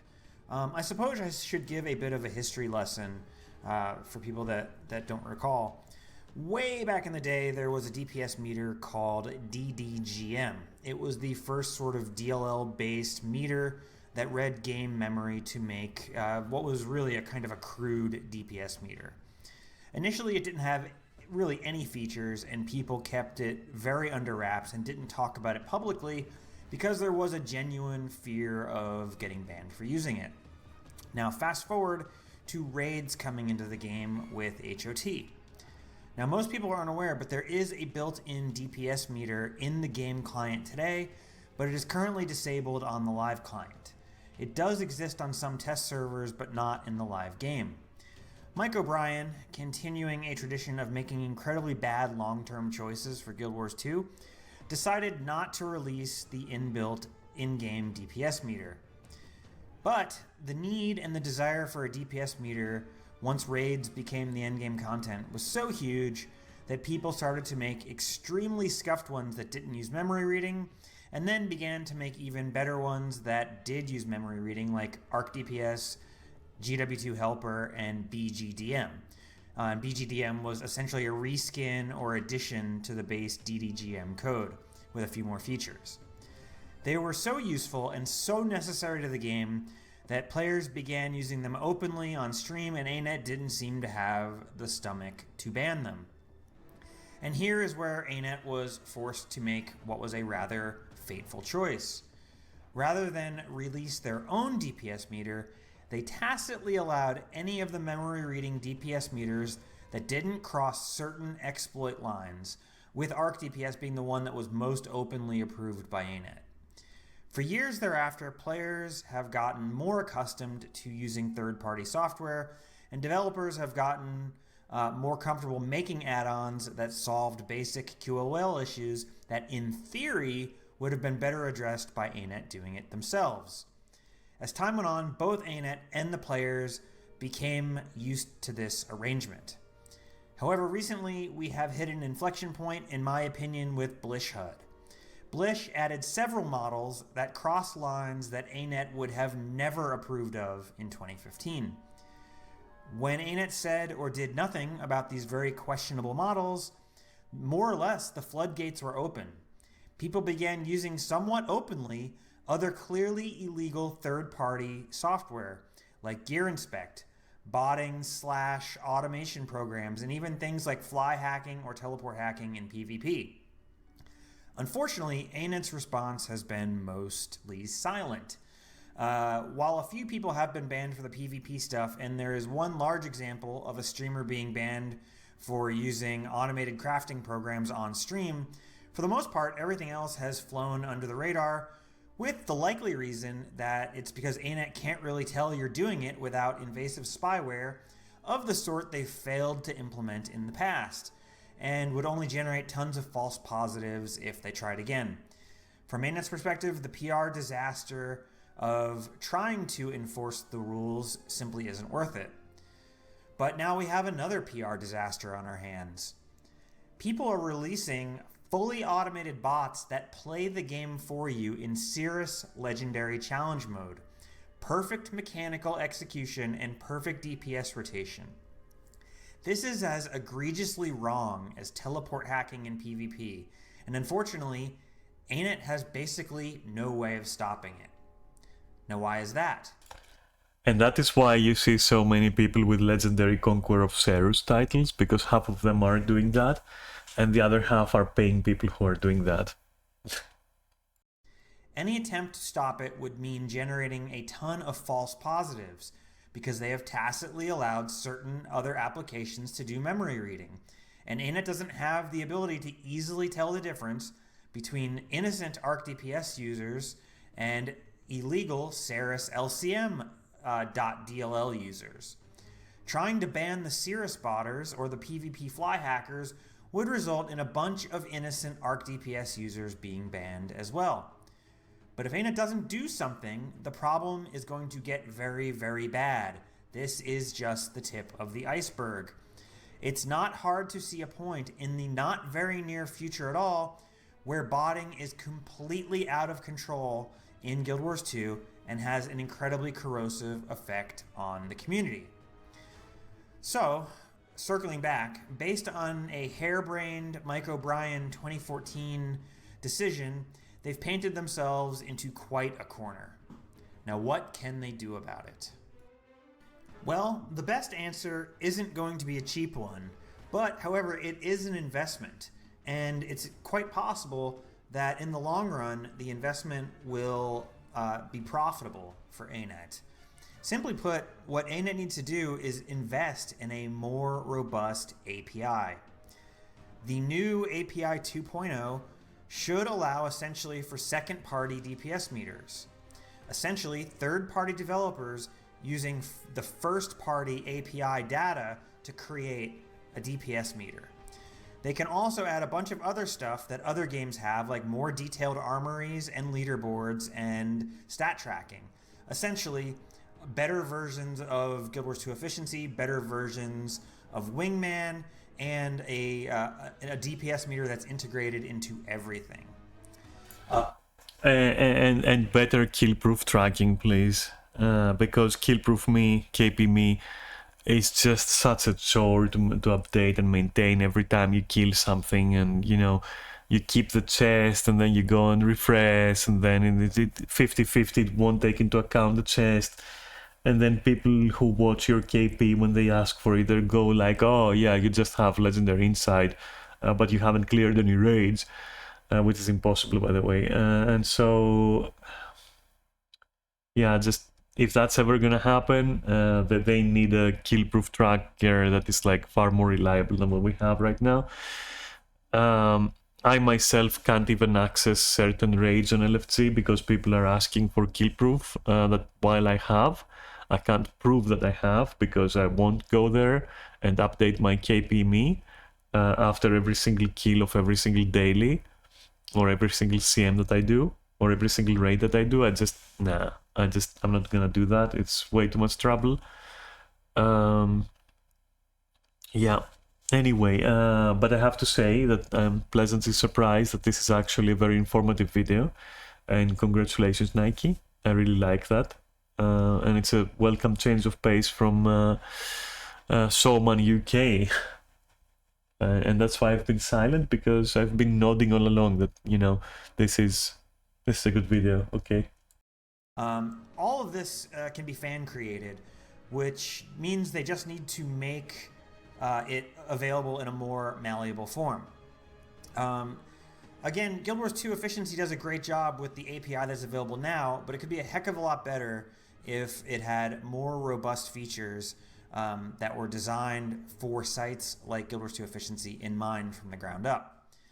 The other benefit of a robust API being the source of data for software rather than memory reading is that ANET controls the faucet of data. If someone uses the API to develop an exploitative piece of software, ANET can simply change the code on their end to disable it. That's the key.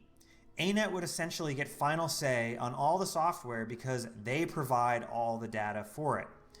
Once they've accomplished that, and they have this robust API added to the game, they can update their terms of service to ban all memory reading third-party software, as well as make a policy statement to that effect. And at that point, any and all DLL injections being banned, there won't be any false positives because every positive will be a legitimate ban. So why wouldn't ANET do this? Simply put, it's going to cost a lot of money. It would require ANET to hire more devs, probably a handful of devs, who would be working full-time exclusively on the API with no other job role. That is not cheap. That is a several $100,000 a year investment from ANET. However, I do think it's worth it. I think that with each piece of hacking and botting software that gets released for the game each week, it becomes more worth it for ANET to do this. And a better API would grow the third-party and fan site scene in a positive way rather than a negative one, which in the end would provide a return on investment for ANET. Anyway, guys, that's it for me. Thank you guys so much for watching. Thank you for the very informative video, Nike. Cool. Very nice. Have my like. Let's move on. Why I'm concerned about Guild Wars 2 Jump Through Wilds. Coffee Dad is interesting. We've watched a couple of his videos. Maybe one, maybe two, I don't remember. I found his takes pretty interesting as well. If you were here to watch my video of me watching, you know, Coffee Dad's video. I am curious to see what his what he's got to say, especially following like you know, the video that I watched last of his. I wonder. Let's go into it right away. About Janthier Wilds. Now, as I've been dipping my toes into Secrets of the Obscure and completing the main story and experiencing everything in and around there, I kind of found myself not necessarily being too excited about the game. Now, to be sure, I've recently been playing through the Final Fantasy XIV experience, and that game has absolutely blew my socks off with how awesome the story is. And I don't know necessarily if that's a fair comparison, but it kind of showed me that this story for Secrets of the Obscure was a bit underwhelming. So, as I've said in my previous video about Coffee Dad's like experience with Final Fantasy, yeah, he's definitely going through this honeymoon phase, which, to be fair, a lot of people go into with Final Fantasy story. I think it's sensible that, like, if you really enjoy that kind of storytelling, you will go back and be like, why can't my other game do that? Without even realizing that there are many issues with that, you know? But yeah, okay. I hope this isn't gonna be a video in the style of, why isn't Guild Wars more like Final Fantasy? You know, I hope it's not like that. But we'll see. We're about to find out. It's hearing him say this, I already mentally went, uh-oh, you know. But let's see. In my opinion. And it has led me to be a little bit concerned with how Janthier Wilds will play. Now, to be sure, Janthier Wilds is looking like it's going to have a lot of really cool things. So spears, homesteading, it seems like the War Claw is going to be a very big part. There's new bosses and enemies and new explorable areas. That's great. I'm just concerned that it may be like the Secrets of the Obscure. Now, let's go ahead and take a look just briefly at Secrets of the Obscure before we totally throw Janthier Wilds under the bus. Yeah, if you throw Janthier Wilds under the bus just because it's not like your honeymoon experience with Final Fantasy after a burnout with Guild Wars, then you are absolutely biased, and you should probably just take a break from Guild Wars and enjoy what you're enjoying, which is your prerogative, and I'm glad that you are. But like going like, oh, I've burned out on Guild Wars, I'm not interested, I don't like it that much, I still play it because secretly I do love it. But now I'm also playing Final Fantasy, and so why can't Guild Wars be Final Fantasy so I can return? That is like a very flawed like logic, and starting to make Guild Wars 2 videos or Final Fantasy 2 videos under the prism of why is one not like the other because I like it more this day. I mean, that's only gonna lead to some things that you're probably down the line gonna think were kind of dumb to say. And yeah, one of them is like throwing Guild Wars 2 completely under the bus just because you're enjoying your honeymoon with Final Fantasy's story, which fair enough because it's a very different format of storytelling than Guild Wars 2, and one that I hope that Guild Wars 2 never ever fucking adopts. So, you know, having played both of them like quite extensively, let them do their different things and let them have their different strong points and let each other learn from each other when it comes to like shared elements that all MMO have, like for example a good and robust queue system, or for example how to do open world better, because like for example Final Fantasy literally doesn't have an open world. It's just a fucking set piece where you just do side quests if you're as insane as I am or OCD compelled as I am. So yeah, I don't know. It already is starting on the wrong foot here. As I said, immediate reaction, mentally just go, oopsie. But I'll go through it. I'll see. First, what I would say positive about Secrets of... Oh, and to me, Secrets of the Obscure was, even though I fell flat in what I was thinking that it was going to be, and it seems to be a very standalone like thing, instead of leading into something larger, is a different large story arc. My initial opinion still stands that it's very adequate. It does its job. It doesn't innovate on a huge level, but then again, Guild Wars 2 doesn't need to innovate that much when it comes to open world and story. There are other weak points it has that should be looked into. In my opinion, Janther Wilds probably will allow the devs to look at those things as opposed to trying to make more meta maps. They already said they don't want the first map of Janther Wilds to be a meta map. They want it to be good old exploration, like old school, fucking go around and do things and discover the world without the pressure of the map closing or the pressure of a larger meta with like resources that you're gonna have to farm in order to do something. They just want you to casually enjoy strolling through the expansion, at least for the first map or first few maps they're gonna release. I think it's a great choice, and it will probably allow them some time to focus on other weaknesses of the game instead of doing what Final Fantasy's Dawn Trail did, which is push more and more and more of the same to the point where I just don't have the will to play anymore because it's literally the same with a different skin. A bit of that could be said about Secrets of the Obscure, and looking past my own bias, which is demons and, you know, warp dimensions and all that shit. You know, looking past that, yes, it is formulaic as well. The meta is very interesting. I did like the story, but like it is definitely an intro story, an intro kind of story. Apparently, in the end, it wasn't. In the end, it was like its own thing. I'm not sure that's bad or good. I would have liked to explore more into like, you know, demon realms and all that, but I guess that's done now, which is a shame. But was it a bad expansion? I don't think so. I think the story is serviceable, something that is far more than triple what I could say for Dawn Trail. And so yeah, that's my opinion on it.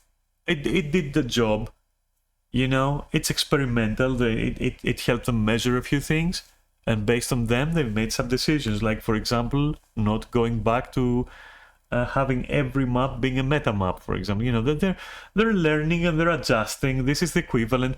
It doesn't sound like it's big, but to put it into perspective, that would be like Yoshida coming out and saying, this time around, there's not gonna be a raid tier. We're doing something absolutely different. We're trying something else. The raid is going to be actual maps. Like, the raid will be the maps, and it will be open world. That's how big this is. It just doesn't sound that big, but it is it is a change on that level, in my opinion, okay? Or close to it. So yeah, it is big. I wish Final Fantasy was that bold in how it does things. I wish their PR was that bold. They would come out and say, hey, with Janther Wilds, we're gonna try something different, guys. You might fucking hate it, but we're going for it. And they did the same with Secrets of the Obscure. You know, they were like, yeah, we're gonna do this and see where it takes us. You know, we don't even know where it takes us. Here's like a skeleton outline of what's gonna happen. And they did that, and they stick with their guns, and they go like, okay, this is how it's gonna be. And people had their criticisms, and now they are changing their pace around a little bit, and let's see what happens, right? Can you say the same, Eorzeans? Can you say the same? And as you fucking mold and seethe, I will just BRB again.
All right, let's see. The Obscure is that it was an attempt in a different direction. Now, if you follow along for Guild Wars 2's historic journey, we'll say it's historic. Each one of the major expansions, Heart of Thorns, Path of Fire, End of Dragons, has had a bunch of new elite specializations. They've had, new different weapon combinations for all the classes, as well as a major story arc. I mean, there were quite a bit of things that were very exciting about that. Even the DLC, the Living World series, that were occurring in between each one of the expansions, those were great. That was a lot of fun. But once we got to Secrets of the Obscure, and I'm sure that I'm not the only one who thought it, is that it really didn't excite me the same way. And I think that's partially why I kind of took a break. The story didn't really hook me as well as I had wanted to. The weapon master training, where each one of the elite specialization weapons were then made available to every combination of class. I mean, that was cool. That was fun. The Wizard's Vault was a really unique idea to the daily login, and you can choose what you were after. That's pretty cool. I liked some of the aspects for it, but then others, it just kind of felt like it was, and I hate to say it, it kind of like a half-baked expansion. It felt like it was just a Living World series, like a I will agree that it felt more Living World than it felt expansion. However, they did say they want to go small with expansions. And to be fair, as Coffee Dad says here, they did do some different things, some interesting additions here and there. I'm starting to feel like his previous statement, which was an honest statement, that he's burned out, maybe like should be taken more seriously by him, because like if he's looking for story, yeah, just if story is all you care about right now and you're on your honeymoon with Final Fantasy, just enjoy that, and then come back when you're ready to to experience Guild Wars again. But I don't think that looking for a super exciting story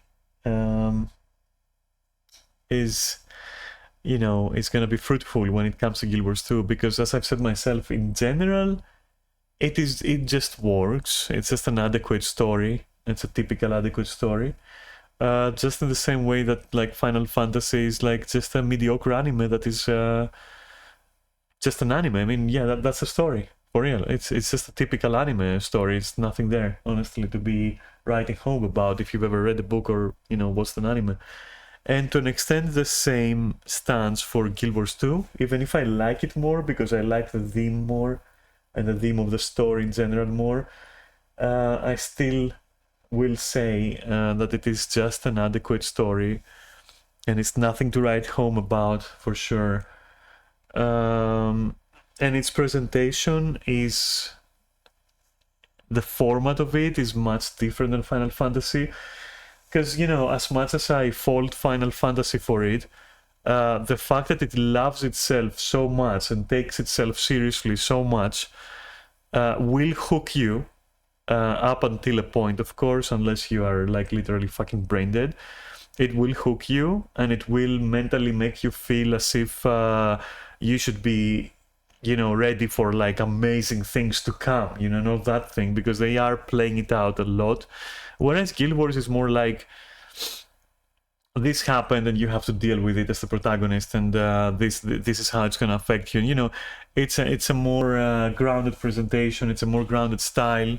It's more it doesn't fucking stroke to itself, whereas Final Fantasy is stroking to itself every turn. And again, as a new player, it is such a bombastic experience, especially beyond ARR, where it starts picking up before it again falls flat with Stormblood.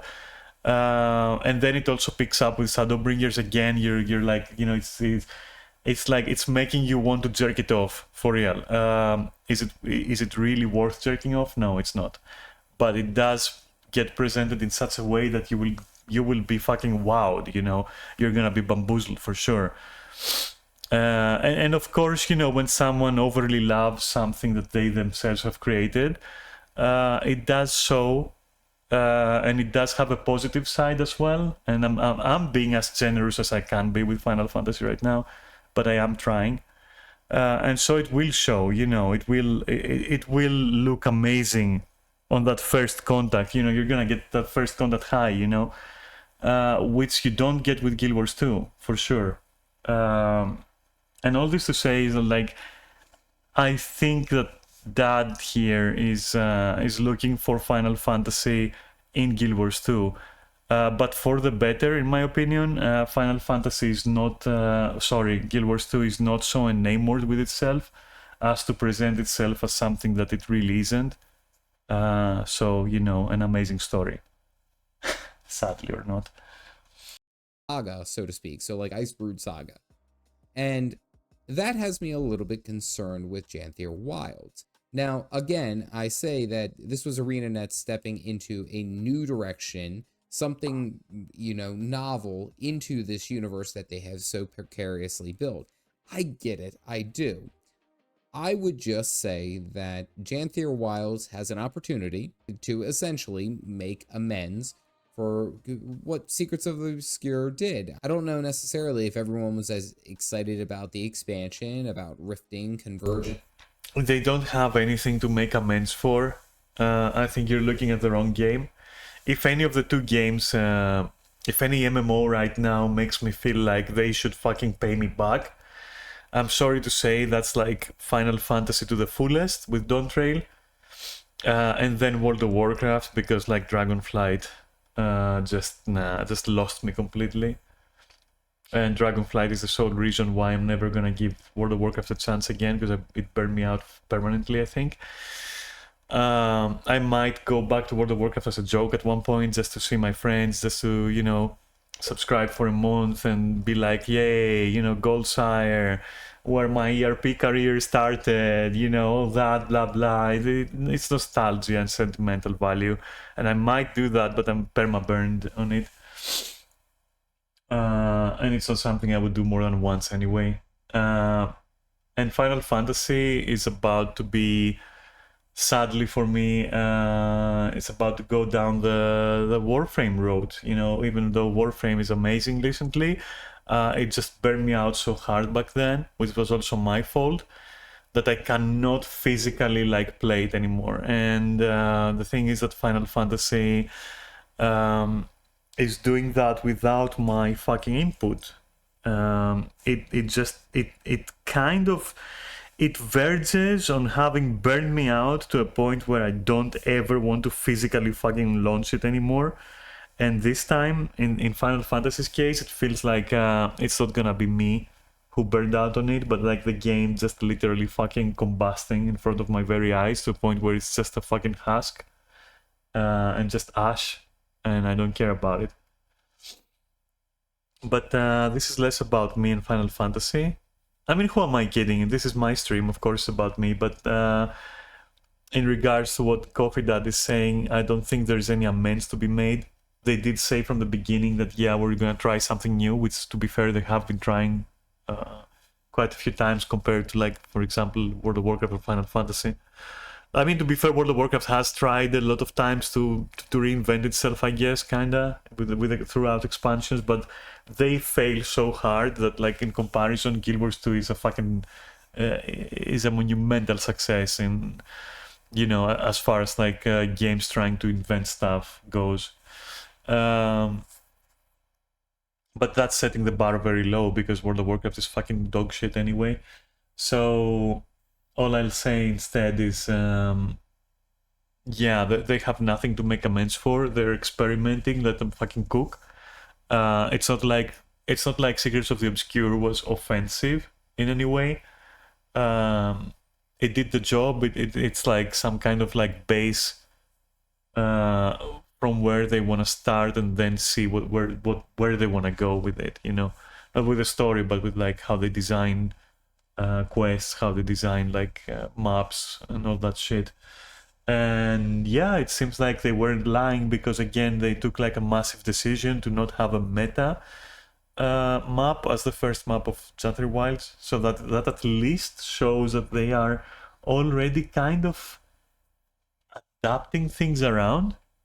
In which case, I will consider that Soto did the job, where it's like, oh, we did that, now we have feedback, now let's see what we do with that feedback, you know, so Soto worked. I'm just unhappy that the whole demon thing, blah blah, as a theme is just done now. I just don't like that because, you know, obviously, as a chaos enthusiast, let's say, I wanted more. I wanted like more Twisted Nightmares. I wanted more like Twisted Realms and delving into that atmosphere. But hey, whatever. We're not here to talk about that. We're here to talk about what it's doing and what Coffee Dad thinks is wrong with it. But let's see. But yeah, honestly, I don't think it has any reason to make any amends for anything. It's an okay story. It works as a story. It's contained. It's self-contained. It does what it does, what it says on the box. I don't think there's any weakness to it per se, where you can say like, oh, that was such a glaring weakness. You know, just for example, in Icebrute Saga, you can say, oh, it is so rust, and the ending is so trash because of it. You know, there's nothing like that in Secrets of the Obscure. In comparison, Final Fantasy is like, the moment I finished the story, I was like, that was fucking underwhelming as fuck. Like, that was not even just okay. It was, what was that? I could have written that story in my fucking bathroom after 10 minutes of taking a shit, for real. It is beyond underwhelming, and it's very uneventful, and it's a lot of filler content, but not the cute kind, not the fun kind. It's just literally just filler. I'll compare it to another experience with an MMO I've had. If you know Aura Kingdom, and if you were there to witness their endgame, which was literally just emptiness, and you were just mindlessly leveling, and even though some things were happening, you were just... They were so irrelevant. They were so underwhelming that you dreaded finishing the last few levels of it, because it was just like, what the hell is that? I hear that now it's a lot better, but if you were around that time in Aura Kingdom and you were playing like I was, it was so fucking empty, so devoid of any point or content, that it was like, just go and do quests, just pretend that, you know, anything matters, just, you know, go through the motions. That is literally Final Fantasy's Don't Rail right now. It is literally just there somehow. But anyway, I've talked about it, but like, whatever, let's go on. You know, I've talked about that already. Anything like that, it was kind of like more of the same, I suppose. I mean, even like down to some of the character models, and then even some of the story elements, like, so like Timey coming back, and, you know, all these other aspects that were meant to draw us in. They kind of were like short-lived flames. Like, it was cool for a minute, but it really didn't hold my attention. Now we look at Janthier Wilds. So Janthier Wilds is looking to return. I will take the criticism there. That's fair criticism. A lot of the models that we see, and I did actually comment on that as well. A lot of the models, enemy models for Secrets of the Obscure, I found were unimaginative, and basically copy-paste from the Forged and other, and some also Mordrem enemies. And they had that weird like effect on them that just didn't work for me. So, and I know what they were going for, but honestly it was like way too fucking, I don't know, not a good point. So I will say that perhaps you can say that. Perhaps you can say that, yeah, it does have a weak point, you know, and something to make amends for is the unfortunate enemy models, for example. But character models as a whole, I will disagree. When we have like the dragons that we see in the convergences as well as bosses, when we have like Eparch, both in his in both of his forms, Eparch is quite fucking intimidating, especially in the meta. He's fucking amazing. You have Pitha, which is like such a Hellraiser-ish kind of model and character. And as much as I don't like him, you do have like what's his name? The good wizard guy. Fuck, I forget his name. With with the multiple arms. And sorry, I booked the microphone. That looks like a Tau Ethereal or a Sectoid Ethereal from XCOM 2, and I like his Mabon, I think, yeah, Mabon or something. I liked him, and then you have like the large eye demon from the meta of Amnitas, for example, which was pretty fucking cool. And honestly, Amnitas and the basically 2 out of 3 maps are also very, very visually appealing to me, like the broken floating islands. It reminded me, in fact, of something that Final Fantasy tried to do during Heaven's Ward, I think, or during Stormblood. Anyway, where the Vanu are, those bird people that inhabit some weird floating islands. Except, that feels atrocious, whereas, for example, the starting areas of Soto feel wonderful, very nice. I would have liked them to be larger scale, but hey, they look nice. Despite the bad optimization of Inner Nios, if that's... No, I don't think it's called Inner Nios. Anyway, there is an area anyway around the Wizard's Tower that is like so super badly optimized and whatever. But yeah, you do have some like amazing models there, but the majority of the stuff you're gonna be fighting, oof, not good. But then all the bosses are good. Like even Cerus is like pretty damn good. He's just a legit like Demos, which I like the model for Demos, so of course I like the model for Cerus. Yeah, I don't know. I will agree that like the average enemy is just bleh. But that's like, yeah, that's all I can say. I don't know. All his other criticisms to me are more wrong than right, I would say. In my ears, at least. To essentially what we understand of core Tyria, well, I should say just Tyria in general, which is cool. I'm hopeful that this is going to be done very, very well. I mean, as I mentioned, the spears, the homesteading, all these different aspects, I'm very excited. The Spear Elementalist, I think, is going to be one of the coolest things ever.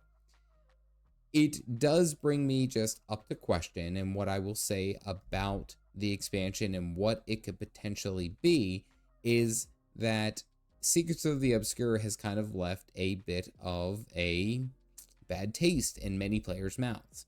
I've heard from a number of different either comments that I've seen Reddit threads, I've seen Twitter threads of people just saying, and unfortunately, Guild Wars 2, it does not need another kind of. No game needs another especially Final Fantasy. And a lot of people are starting to become disenchanted with franchises, and rightfully so.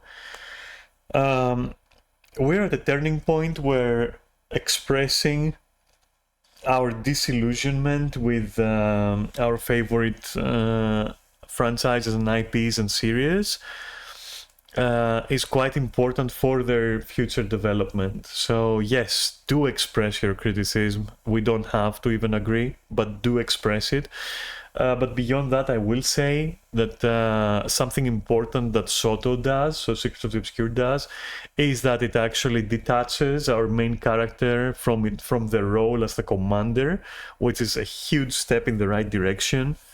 It establishes a larger organization of which our character is part of.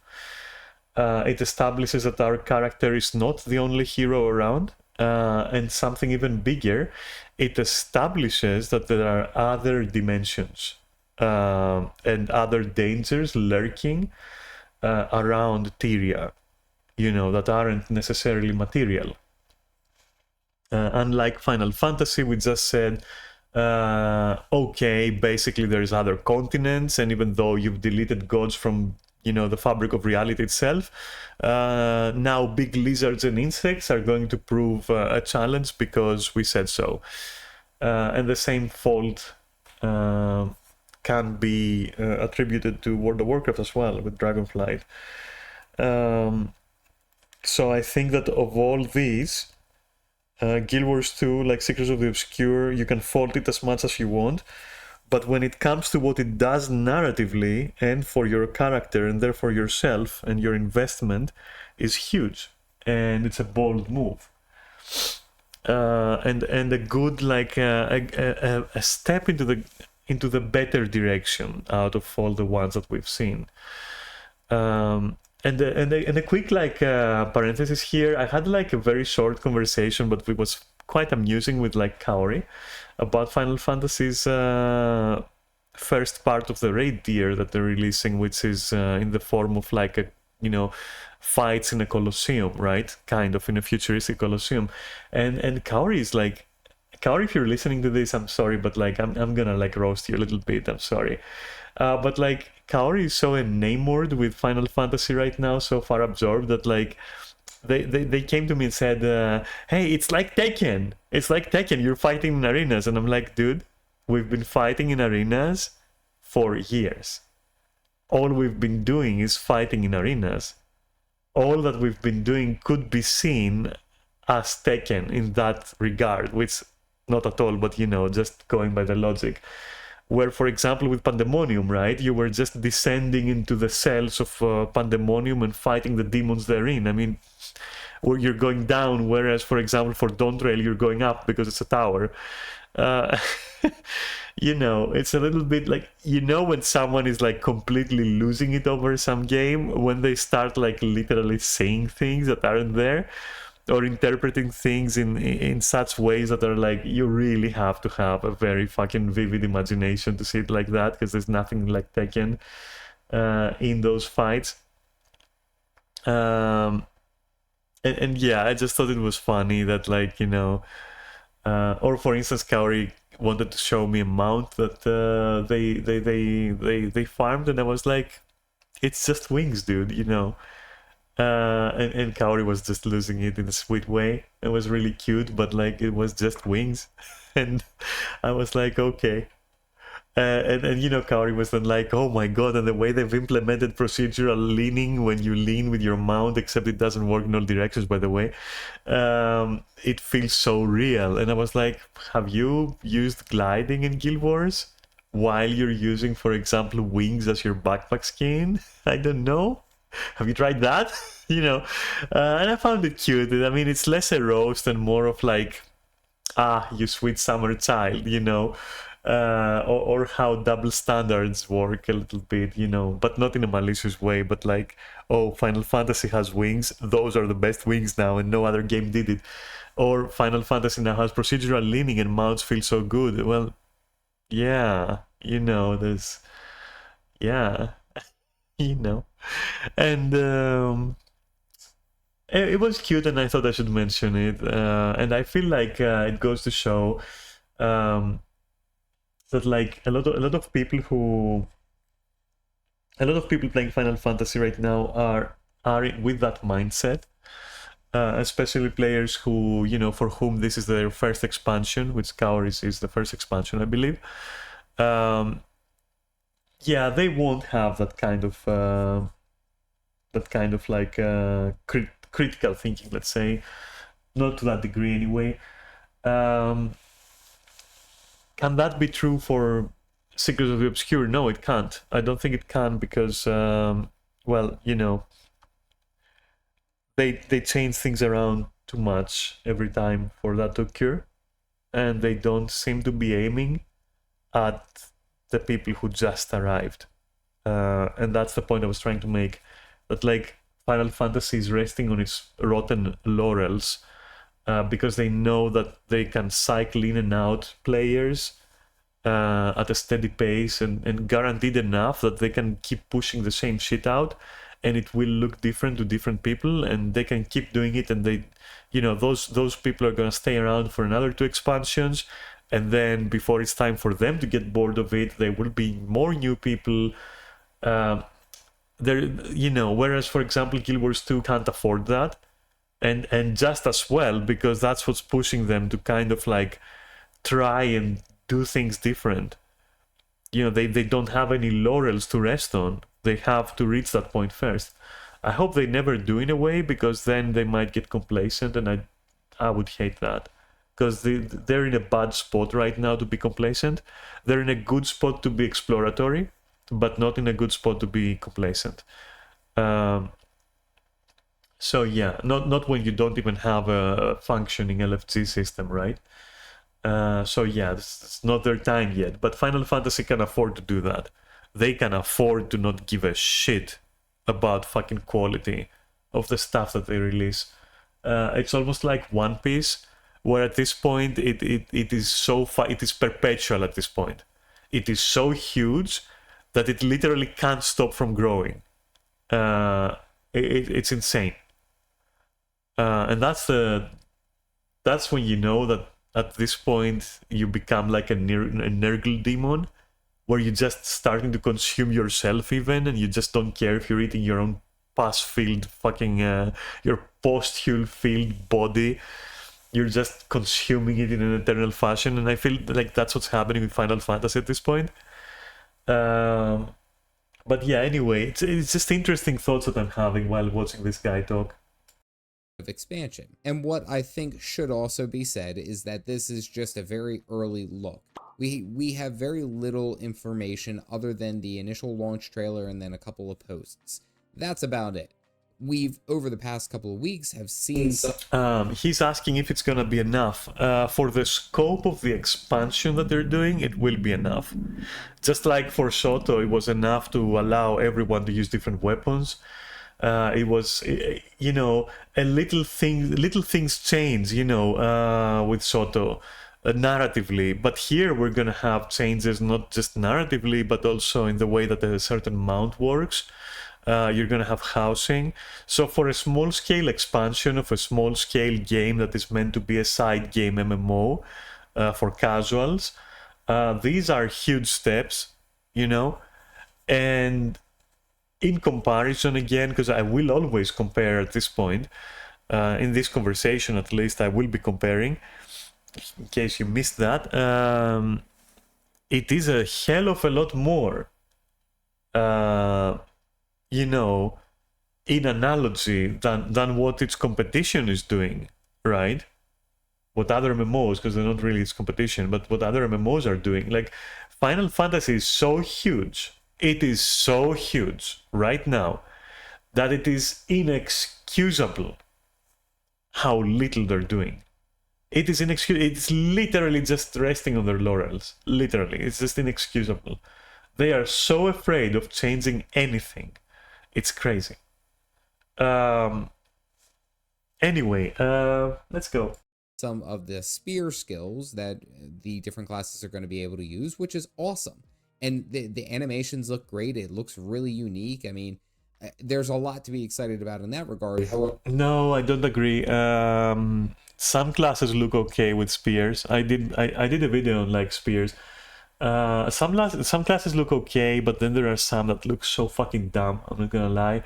Spears are extremely hit or miss right now. It feels like we need at least 2 or 3 more betas for that. I don't think that like this is release material right now. However, I'm concerned that it will be just like the Weapon Master training when we went ahead and got into Secrets of the Obscure. Now, Janthier Wilds also is looking to kind of double down on some of the original content from Guild Wars 2. So it doesn't take like the Wizard's Tower and essentially catapult you to the Horn of Maguma and you're fighting all of these interdimensional threats that are coming out. It focuses more on what makes the game great. So we have the low-lying Coden, which are essentially grizzly bears and not polar bears. And then you have like remnants of the White Mantle and Titan was mentioned. And there's these different elements that are drawing us back into the excitement of the original game, which is great. It is a fantastic step forward. But it really boils down to, will that be enough? Personally, I think it will. I think that there are so many players who enjoy Guild Wars 2 and have enjoyed the game for so long that after Secrets of the Obscure, they want something a little bit better. They want something a little bit new. I, for one, and... No, what they want is something old, but revisited properly, because there's a lot of untapped potential and a lot of unexplored material when it comes to like core game elements. And I think Secrets of the Obscure didn't do that, but Xanthir Wilds seems like it's gonna be all about that. So, you know, that's exciting. Will it be enough though? As a first step, it's in the right direction, but we're gonna have to see. Because once again, it's very experimental, so who knows what exactly they want to do. But I mean, like, exploring, for example, the fact that this expansion will have to do with not the Mursat, but like, I don't remember what they're called. But there is, okay, so for example, if you go to Eparch's Tower, there is in the cutscene that pyramid, that floating pyramid that is like had something to do with stuff. I mean, Neris can help me here if he wants, if he's here. He can definitely like assist me in describing what I want to describe. But the fact that they're exploring that, which is literally shrouded in mystery and ancient Tyrian history, is very nice. The Eye of Xanthir, yeah, that thing, and like everything around it as well. I don't even know what's around it. It's such a mysterious thing that you notice during some cutscenes in the story. It's crazy. The Titans are returning. Aren't the Titans the ones that actually banished the initial gods to this planet from wherever the fuck they came from? Used to be revered as deities by Tsar. Oh, that's interesting. So I'm wrong then. Okay. So we still don't know what caused the gods to come to Tyria, right? The so-called gods, because they're not really gods. They're basically aliens at this point.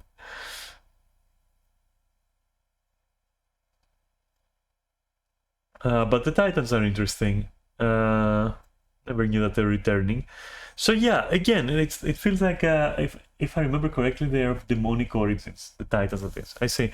But yeah, we're returning to like a lot of untouched lores as it is, and that's interesting. You know, taking a step back instead of trying to be bombastic completely and like, you know, make people go wowzers, you know. It's like which I feel is like very much what's going on with Final Fantasy. Trying so fucking hard. I don't know. I don't really know.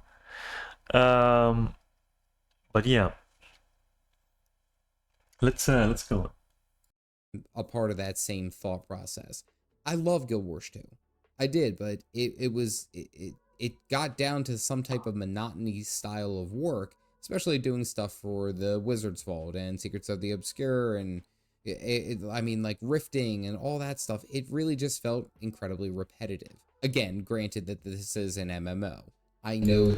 Yeah, that stuff is incredibly repetitive, but you have to understand, this is stuff that you will be doing if you want to go for legendaries of the Secrets of the Obscure sets of legendaries. You know, if you're not going for those, you don't really need to grind that much. At which point you can put the game down for a little bit and go and play something else or whatever, or go and do World versus World. But if you do want to get the cosmetics, the skins, or the functionality of legendary armor, yeah, it is very grindy, which is something I've acknowledged as well. It is very grindy, yeah, it is, if you want to do legendaries, that is. But yeah, okay. That there is going to be some type of repetitive action, a grind, so to speak. It just felt worse for this thing. But like, have you seen the kind of grind you need to do for like Final Fantasy, like for real? Have you seen the grind you need to do to that, to the degree where you will gear properly with current content in mind? Because that is a grind. That is like harrowing at this point. And I don't think that that's necessarily worthy enough of besmirching the great reputation that Guild Wars 2 and ArenaNet have had over the past 12 years that they've been around. I mean, hell, I'd make the comparison to World of Warcraft. How many shitty... No, they don't really have any amazing reputation. If anything, ArenaNet and Guild Wars 2 had reached a point before Soto, but even more so before End of Dragons. They had reached a point where honestly the game was completely irrelevant and as good as dead, and I'm not even gonna lie. And people were very, very fucking disenchanted with like Iceberg Saga and the pace of expansions and everything. They weren't even on the radar. Which also gives them the opportunity to make mistakes, because nothing they will ever do will beat doing nothing. It's better to make mistakes and take things in the wrong direction for a bit and then course correct than to do nothing, which is what they were doing before End of Dragons, right? So yeah, I don't know. I don't think that I don't know. Like, it seems to me like Caffeinated Dad was like extremely in love with the game, which I think he says himself, even when there was no reason to be. And that lasted for quite a while, and he was probably coping. And, you know, now that he doesn't need to cope anymore because the game just, you know, is literally picking up pace, he just also doesn't have any fuel left. You know, he's running on fumes at this point and needs a change. And that caused the burnout, which led him into Final Fantasy. Because honestly, his statement that, like, Guild Wars 2 was, like, so magnificent before, no, it wasn't. It was shit. I'm not gonna lie, it was fucking dog shit. Especially between, like, Iceberg Saga and End of Dragons, and towards the end of that, especially even more, it was in such a bad place. It was about to die. It was meant to die, so I don't know where he's getting his information. And Path of Fire wasn't also exactly spectacular, to be honest. It's Living World Season, so 4. Now that was good, okay, and it culminated into the whole Krakatoric thing, which was great. But Path of Fire itself was like dog shit. And Heart of Thorns also notoriously, like, you know, traumatized players, especially without mounts and all that.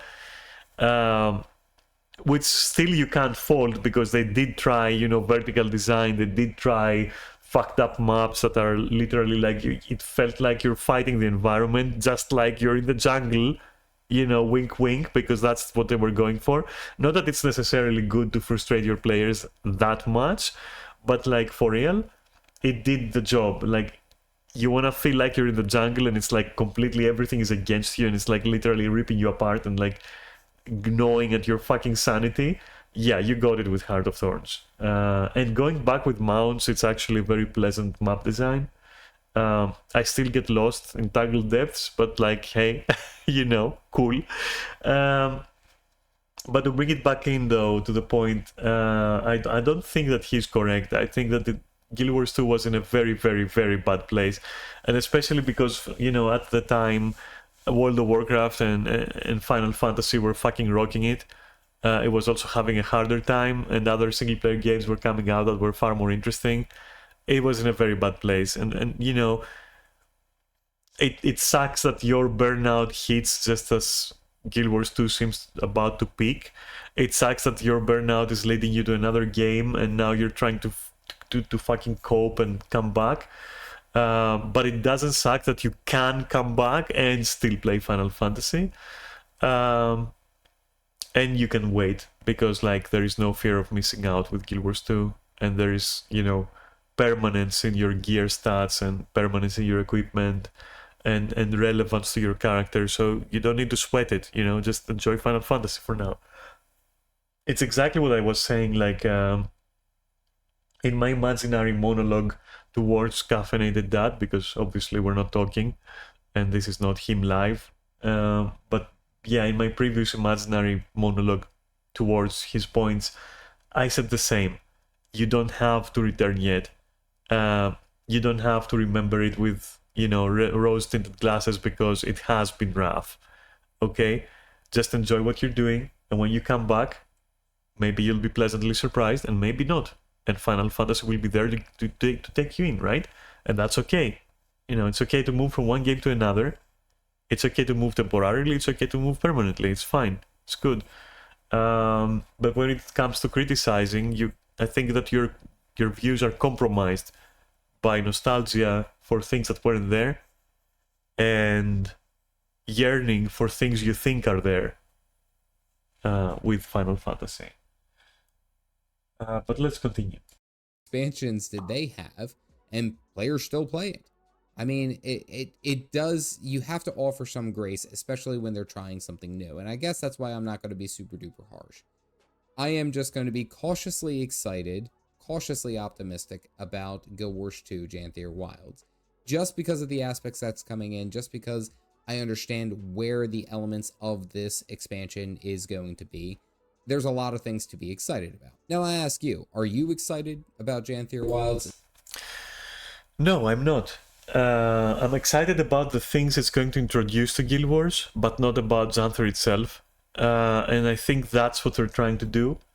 They're trying to address some of the game's shortcomings. For example, housing. For example, some of the mounts. Like, for example, Worklaw is just not... It's lackluster, it's very shallow. Spears were a thing. Like, they want to add spears back from Guild Wars 1, let's say. And from having them for water only, which is just why. So, it's good that they're trying to add them to the game. They're trying to revisit old lore, which, again, yeah. So I think that the way they're doing things is like they're not expecting you to be enchanted with what's gonna be new. They want you to be to explore redone concepts in a good way. Right, they want you to explore the features they're adding, but not the vessel of those features. Like, the vessel is not important. Xanthier Wilds itself, its story, all that can have some merit because, again, exploring old lore. But I think it's just a vessel, just a vehicle for some of the changes that the game was sorely lacking.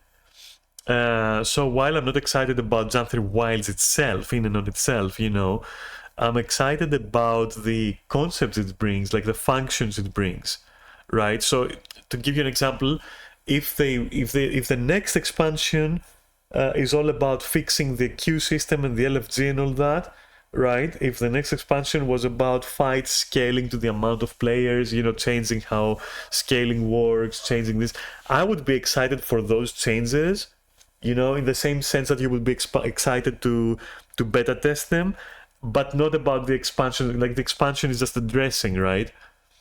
And that is what is very different with Final Fantasy, because Final Fantasy, the dressing is all that matters to them, but it lacks essence. It has no soul. There's nothing there. It's the same shit, but with new makeup on, right?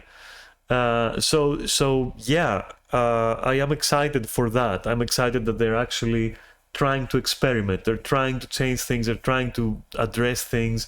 They're actually doing stuff. It's as if that's their job. It's almost as if that's their job, as opposed to just like twiddling your thumbs and going like, yeah, you're younger. Oh my god, the twins. Yeah, and finding ways of how to make a player just stay in front of their screen longer without caring how you're gonna do that, which is what Final Fantasy is doing. Like, yeah, just keep them glued there. How are we gonna get them glued? Like, are we gonna make an interesting story? No, just add delays. Just add a fuck ton of delays that don't respect the player's time. Just do that and you'll be fine. And they do that and it's fine for some reason, because people are just, I don't know, eating crayons at this point, But yeah.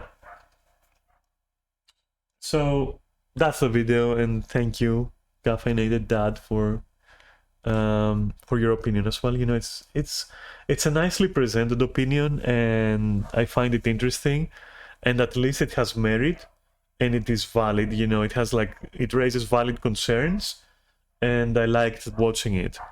Unlike that first guy that we watched, Soman UK, just going for that usual fucking I'm a random dude and I found out that Guild Wars is a thing and I'm not gonna review it because I'm an authority on the matter, and then just going on and spewing like all kind of fucking fucked up nonsense. So yeah, there's no comparison between the two. I'd watch like Caffeinated Dad's like opinions all day compared to that shit. So yeah. Anyway, all of them got my gratitude for, putting their videos up and then thereby allowing me to watch them with you and,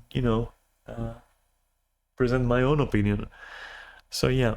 And again, like I said in the beginning, there's no infringement intended. There's no, like, anything like that. I'm just watching videos and talking about them, you know. And if there's a problem with that, then just let me know, I guess. Or Twitch is gonna let me know, or YouTube is gonna let me know, or you know, the people in question are gonna let me know, I guess, or whatever, and I'll do the necessary adjustments, you know. No big deal. So the problem, yeah. So now we reach this situation, which listen, this is the kind of drama and the kind of gossip that honestly is almost worth paying a subscription to Final Fantasy IV just to keep this kind of shit going. And Zeno right now is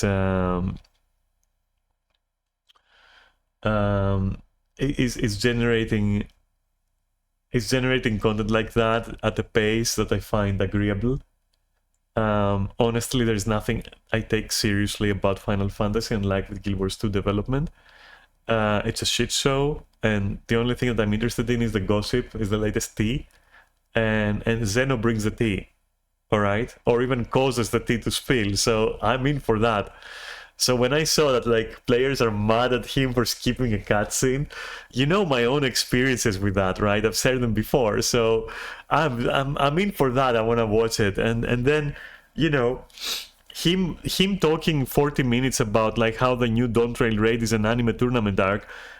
Who the fuck cares what it is? Because like at the end of the day, it's like the same format where you enter like some random arena or other, and then a dude appears and then you fight the dude and you move on to the next dude. Like this logic is completely dogshit, because every fucking raid has been a tournament arc.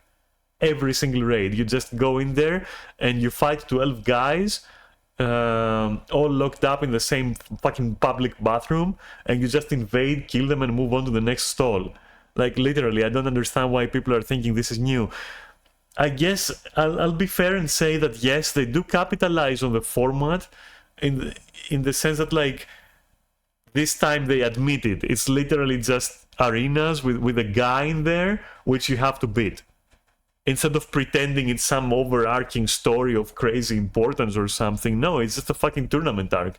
You just go in there, tier 1, tier 2, tier 3, tier 4, then wait a bit, and then it's the next contestant. And it's like, it's literally been like that forever. It's just that like Stormblood and all those other things, they were pretending it's like some kind of overarching story. The only one that actually was Alexander. The only one that actually mattered to me was Alexander. Everything else is just, you go in, there's like a huge fucking salad bowl that is empty, there's a big ripe tomato in the middle, and you just have to fucking kill it. You don't care why you're killing it. You don't give a shit why you're killing it. I didn't give a shit why I was killing X-Death. But when that thing swapped and, you know, the phase 2 started, I was hyped. And I was never hyped ever again, ever since. By the way, just saying. Except with Hades. Hades was cool. Hades was cool, you know, Hades was fucking MVP there. So, but yeah, everything else, dog shit. Irrelevant dog shit. Even Pandemonium, I was expecting Pandemonium to fucking hype me as fuck because demons. But no, it's just dog shit. It's just the same fucking, you know, the 12 chambers of the Shaolin or something, where you just enter each chamber and there's like a monk with a fighting style, and you learn their technique and beat them and move on, like literally every raid in Final Fantasy. So I don't know why we're pretending that this is kind of something new that they're doing now.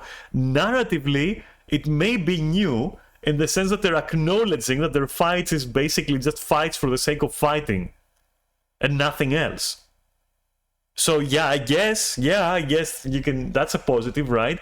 But let's not pretend at the same time that everything else was some kind of like narrative marvel, okay? Literal Marvel, not fucking company, by the way, just in case you're confused.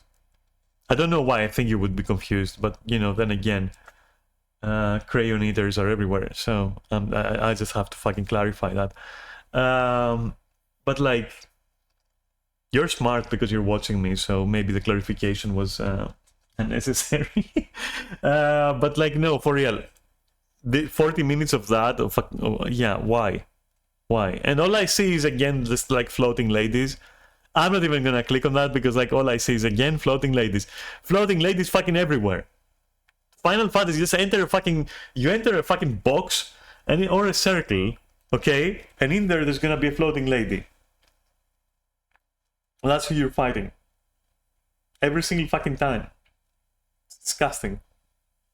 I can't. I just fucking can't anymore. I don't even remember the last time. I mean, I guess you could say that like Jar Jar Binks that you fight in Dawntrail isn't a floating lady, so fair enough. And then I guess the bird, fine. The bird is okay. But now, I don't know. Floating ladies again. And before that, floating ladies again. And you know, at that point, I don't know. Yeah, I guess they're moving away from it. Like, I guess Endwalkers had fewer floating ladies than, let's say, for example, Shadowbringers. Anyway, that's irrelevant. Let's watch the video, right? That's what we're here for. Let's see what happened. Like, I'm gonna comment the fuck out of this shit. You know what? No. Like my own video, bro. Now that everybody has got this out of their system, so we got a Reddit thread with how many pages here? Oh my god, dude. It's funny. You know I'm gonna go back and read, right?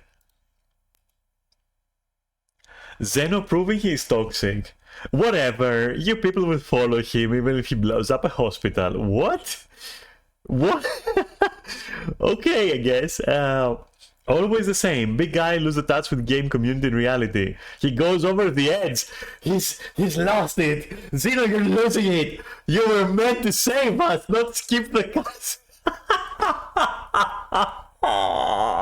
People reject the attitude. Later on, he's ignoring the fact or saying he's sorry. They added trust because of cutscenes. Oh no, I hope not.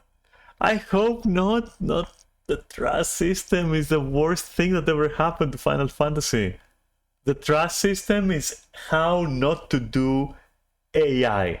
How not to do that kind of shit. How not to do a million things like a tutorial, practice mode. It's everything that you can do wrong. You put it in one function, that's called trust. I'm not even joking, they need to scrap that system. Like, it's embarrassing, just fucking take it out. The AI is embarrassing, everything is embarrassing. It teaches you all the wrong things about every single thing in the game that has to do with combat. It's embarrassing. Just scrap that shit yesterday. The trust system is more like trash system. I mean, it's such an easy joke to make, and it's also true. Trust system, more like trust system, like for real. It's just anyway, let's move on. I want to see like what else is going on there in the comments though. With how many pages here? There we go. I think it's common courtesy to let people read those if they want, regardless of what's going on. No, it's not. Final Fantasy is a cooperative game. Yes, it is. All MMOs are. If you wanted to speedrun expert, you queue with your friends. No, you don't. As a tank main, if someone asks nicely to pull less or slow down, or is reading, I will slow down. Yes, you will. That is human. Everything else you said is inhuman. There is no need to poop sock all your dailies, weeklies the first 2 hours you're online. Yes, maybe there is need. You don't know that. Maybe there actually is physical need for that even. This person is the most wrong person I've ever seen. It's not common courtesy to let people read dialogues. That is something the player can decide on themselves if they want to allow others to do, and others have the option to do so without forcing, the other guys to wait. That is why you see people watching a cutscene and other people doing the fight while that is happening. All you're gonna lose is about 10% of the boss's health, if that. So, yeah, the game tries to cater to both and succeeds. And there is no obligation, and I know that's a hot take, but there is no obligation towards you or towards anyone else for anyone else to accommodate you. You want to watch the cutscene? Watch the damn cutscene. I want to watch the cutscene? No, so I won't watch the damn cutscene. You do you, I do me, see you in 10 seconds, no big deal. Stop being such a fucking pussy about it. Jesus fucking Christ. You entitled little shit, honestly. And then he says, Final Fantasy is a cooperative game. Yes, that's irrelevant and correct, but completely irrelevant. let's see the other statement. If you wanted to speedrun expert, you queue with your friends. I'll queue with whoever the fuck I want, and I will go at my own pace, and you're free to go at your own pace, and we don't have to enforce it on each other. Just make sure that you're using, as long as you're using the tools that you're supposed to be using, such as sprint, you're supposed to sprint. As long as you're pressing buttons, as long as you're doing your job correctly, and as long as I'm doing my job correctly without actually compromising you, alright? We don't have to be friends. We can just help each other through the daily. But pay attention, as long as I'm not compromising anything, and as long as you're not compromising anything, which means you will sprint, you little bitch. You will sprint. If you're slowing down the run on purpose, you're compromising it. So you're in the wrong. Okay, I'm just using what's there, which is there for a purpose, and was put there by the developers for a certain function. I'm gonna use that. Now, if you don't want to use it, it's like not using your aggro stance, literally. Just because you want to roleplay that your tank is not threatening enough. Is that valid? It is. If you're playing with your friends, who consent to your special needs, right? But if you're playing public, you will use what is there, and you will expect others to use what is there. End of. There's nothing else to say. Anything else is you being a bitch. So, as a tank main, what does that have to do with anything? Anyone should consent if they wish, if someone asks nicely. Doesn't matter if you're the tank, you piece of shit. Okay? If someone says, do you mind if we go slow? Do you mind if I read the dialogues? Like if I interact with objects and read the dialogue? Of course I'm gonna agree to that. You asked nicely, I'm gonna fucking oblige, you know? But if you're being a piece of shit, I won't oblige, and fuck you for not asking even. Wow. Anyway. And then he says, there's no need to poop soak all your dailies. Dude, I'll do what the fuck I want. You also can do what the fuck you want. As long as there is communication between us about what the fuck we want, we can do what the fuck we want. And as long as what the fuck we want doesn't compromise the run, it's valid. But if it does, then even with communication, fuck you. Alright? So, let's go on. As for this actual topic, I think Zeno is a cunt. What? And people should watch actually decent content creators.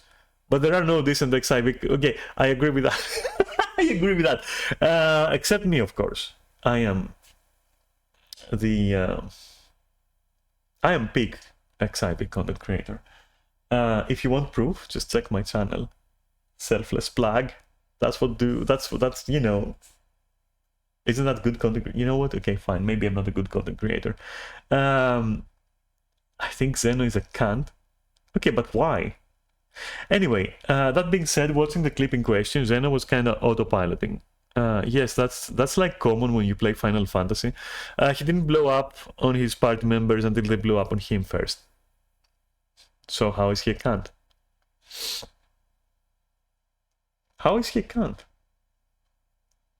From what little of his streams I've seen, oh, so you've even not watched enough, have you? Just a little bit, okay, and you have an opinion that he's a cunt, okay. I see, you sound like an entitled little bitch, don't you? The guy normally acts considerate in roulette, so why is he a cunt then? Are you fucking stupid? That guy's a fucking moron, for real. This is the typical person that I meet in roulettes, which is what makes the game sufferable, because I laugh at them. Anyway, I mean, this response has a lot of assumption. Firstly, what if you only had 2 hours to play? Yeah, thank you. Thank you. And this is the 100th time you run a dungeon. Yes, thank you. Still past that. You're asking someone to change the way they play to suit you. Yes! Fucking... Yes, motherfucker! Asking them to stop so they can read. For the Endwalker dungeon, I stop for Minfilia every single time to wait for her to walk past, and I have my moment, but not a single time would I ever ask anyone to slow down. Yes! Yes, you can slow down, but you know what? You're also compromising the run, you slut. Fuck that guy too! Alright, let's move on. Now I'm all for a community game where we share a goal of completing the dungeon and assisting each other. Yeah, that's like, yeah. You're doing the opposite by doing this though, without asking for people to wait so that your run doesn't get fucked, and then also not enforcing it when they don't wait because of what you said yourself here. You're also an idiot. We should respect each other's time as well. Yes, please. The game already doesn't respect your time. Please respect each other's time. Yes. Maybe a 15-second deal to read watch something, but there's also time they could be out of the dungeon queuing. It may seem consequential, but this is... Yeah, you know, this is what I was saying earlier. It's just 15 seconds. It's not gonna change anything. So if I don't wait for it, don't give me shit. And I won't give you shit for waiting for it. Because it's supported by the game. That's why the game allows me to go into the arena, but it allows you to stay safely out of the arena and read. Why are people so stupid in this game? It's... Okay, my long and short is that when it comes to this one, I think there is more to it than just speedrun experts. Yes, of course there is. There is just doing your dailies. I personally don't mind if someone wants to read something, but I also don't think that is wrong. Trusts to exist for a lot of RP stuff, and so does New Game Plus. Yeah, trusts don't exist for RP reasons. Trust exists for no reason. They're just dog shit. They're just bad. If you want to RP the dungeon run, get your RP friends in there and RP the run between you, and that's gonna be like immensely more enjoyable than pretending that you're RPing with like NPCs who are NPCs. They're not really RPing anything. They're scripted morons that say maybe one word each every boss. What RP? Are you fucking stupid? What RP? Trust has no reason to exist whatsoever. Let's go on. Oh my god, dude. It's funny. At this point, people are ignoring how stupid the other party members acted. This forum is filled with weirdos. Yes! Yes, it is! Only want hate rather than understand or see the nuance of the situation. What nuance? Don't fucking compromise the run. What nuance? Both acted silly, but at the end of the day, it was the other members who tried to vote, abandon, and refused to play just because he didn't know they were in cutscene. Oh my god. Oh my god. This guy is so based though. This picto fucking broken DPS ass playing fucking bitch, child race playing motherfucker is absolutely 10 out of 10 right now. I hate everyone in this situation and want it to get worse. That is my sentiment exactly. Please make it worse. Zeno wants it to become worse. I want it to become worse. You want it to become worse. Everyone else is pretending they don't want to, but they want to. Every one of them. Every one of those fucking pretentious assholes. Let's go on. This is so toxic, it's amazing. I love it. Bro, 22. Let's talk about a couple things first. Leo posted this comment. Like this comment if you think Zeno has an L take in the video. 100 replies. Of course! Of course people are gonna fucking... Of course people are gonna fucking upvote that. Oh my god. Oh my god. It's the Final Fantasy community, brother.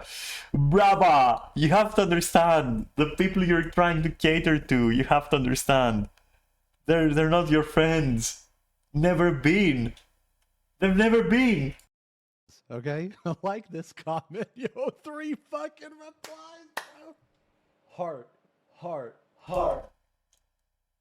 Like this comment if you think Zeno has a W take. Mob mentality of the casual who says it's a bad take, but real recognizes real. Oh boy. Now I'm not gonna lie, we had a Sprout Warrior who just skipped and story skipped, okay. They were single pulling and it, so we just kicked them and don't feel bad. You should feel bad, you should feel horrible. Unless they were doing something wrong. Why the fuck did you kick them? Unless they did something wrong, why would you kick them? I'm not a casual, and yes, it's a bad take. God. He's still bold in this video. Okay. All right, so let's do a recap of the situation. I went in to a dungeon and I was not paying attention to chat, okay? I'm literally on autopilot. I'm just holding W. We get at the end boss and I just go. I don't see if they're watching a cutscene or anything like that. I go in, they let me die, and I'm not upset. I'm not pissed or nothing. I'm like, okay, they're watching the cutscene. That's fine. I was annoying. That's fine. I'll just wait. I did a ready check to see if they're ready. And then they were like, no, I'm going to just let you die. I'm not participating. What? That is like, oh my god, oh my god, oh my god, oh my god. Just yesterday I had a situation like that during leveling.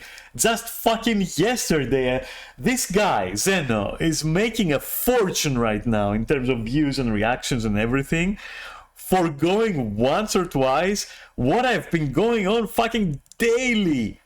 I could be a top tier XIV content creator, man. This feels like a missed opportunity. I should be streaming XIV every single day. The shit that I see is unbelievable. If Kaori was around right now, I mean Neris is, but like if Kaori was also around right now, they would back me up on this one. Like the situations I find myself in is just insane, like surreal fucking situations, just like this one. Surreal, like we're talking like batshit insane situations. It's crazy. What are they saying over there? Let me see. Bruh, you serious? Your healer and other DPS were in a cutscene. Die on your own. Nothing personal, kid. Die on your... Hurry up and die, Zeno. Hurry up, just hurry up and die, kid. These guys are insufferable pricks. They are insufferable pricks. Neris is saying you definitely have incredible unluck with randoms. Oh, bro, yeah, I could be capitalizing on that. Or Zeno is capitalizing on that. I should be doing the same. I should show you the facets of this community that you are afraid to admit exist. My goodness gracious, Zeno. Oh my god, die! You hurry up and die, Zeno. I cannot... Foolishness, Zeno. Now hurry up and perish.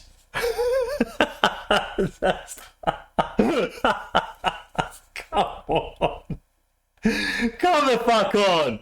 Alright, I ain't doing shit. I'm not helping in any way because of your attitude. I'm not participating because of you. You legit ran it without the healer. Abandon duty. We will do this with new, more cooperative people. Oh my god, come on everybody. Leave that troublemaker alone. We'll make our own run. Isn't that right? Major protagonist name in parentheses. Yes. Sidekick. Let's go and make our own fortune. That guy will find trouble anyway. Scene transition.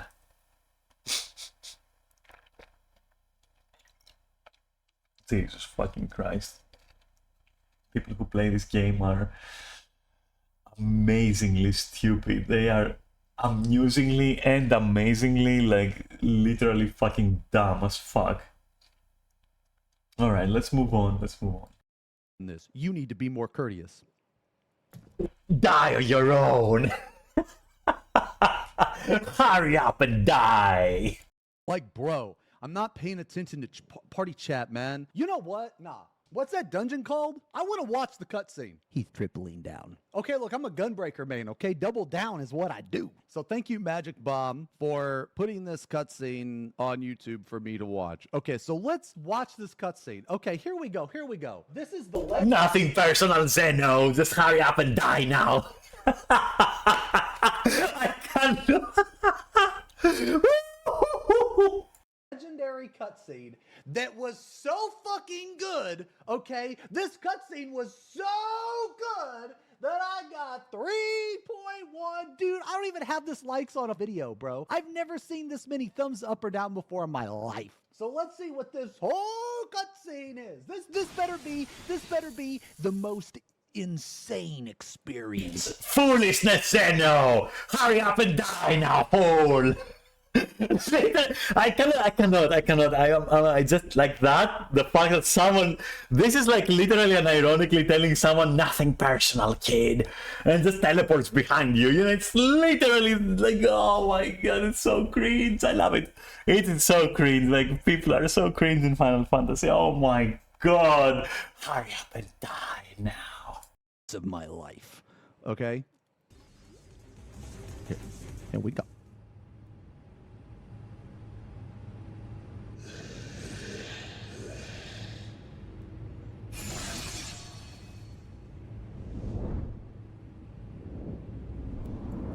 Ah, the Eden 1 copy paste model. Hello there, General Edenobi.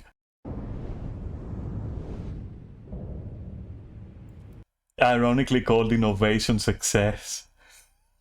What is that? Fucking, this shit is writing itself.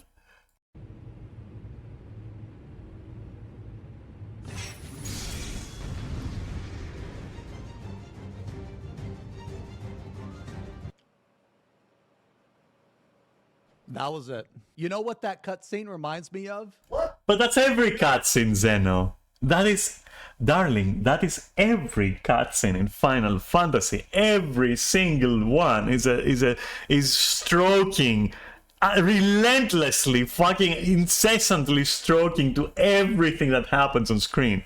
Everything. Oh my god, and some people are literally stroking to it. Especially the Alphino twins, and I'm like, I'm not gonna go into that. Let's go to any other boss in the fucking dungeon, bro. I guess it's just the last boss. Okay, so let's look at the last boss. Let's look at another last boss. Vanguard. Was this near? All right. Okay. The only serious breach about this is how now what the other piece of shit in Stormblood was called, like the Emperor's son. I think it was Xenos or something. I don't fucking know. I confused him with this guy anyway. But like he's trying to outdo that guy in terms of like thickness. That's the only breach here.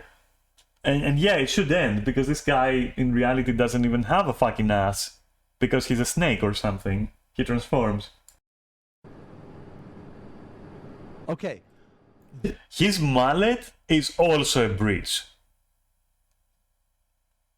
And it shouldn't be allowed. This one at least has words. Oh, I mean, not really. Okay. Snake! Snake! Metal Gear Solid, though. Dude, these cutscenes don't even matter! No. Boo! Boo! Just take your L. My story is this. Your healer and other DPS were in the cutscene. I didn't say anything. Die on your own. Holy fuck, bro. Die on your own? I ain't doing shit. I am not helping in any way because of your attitude. You're not doing it right. It's like foolishness. Now hurry up and die on your own. It's literally that. It's literally that. I can't get over it. Keep in mind the entire time, I haven't said anything because I don't realize that they're typing in chat. No, I'm not participating because of you. You legit ran in without the healer. Abandon duty. We will do this with new, more cooperative people. All right, I didn't say anything. And after I realized, oh shit, they're kind of ass hurt, I did a ready check to see if they wanted to go. And they didn't want to go. I didn't bitch about them letting me die. Let's make a paint. Let's state some facts. Xeno auto pilots and pulls every boss. Last boss, people were in cutscene. Xeno doesn't notice. Party lets Xeno die and says mean things. Xeno doesn't type because shy and afraid. Party continues to say, No, Shine Afraid. No, I won't hug him now. Oh, Shine Afraid. No, that's kind of cute. Oh, alright, I guess. Fine. Oh, Shine Afraid, come on. Okay, I guess he got bullied by the anime patrol. All right, fine.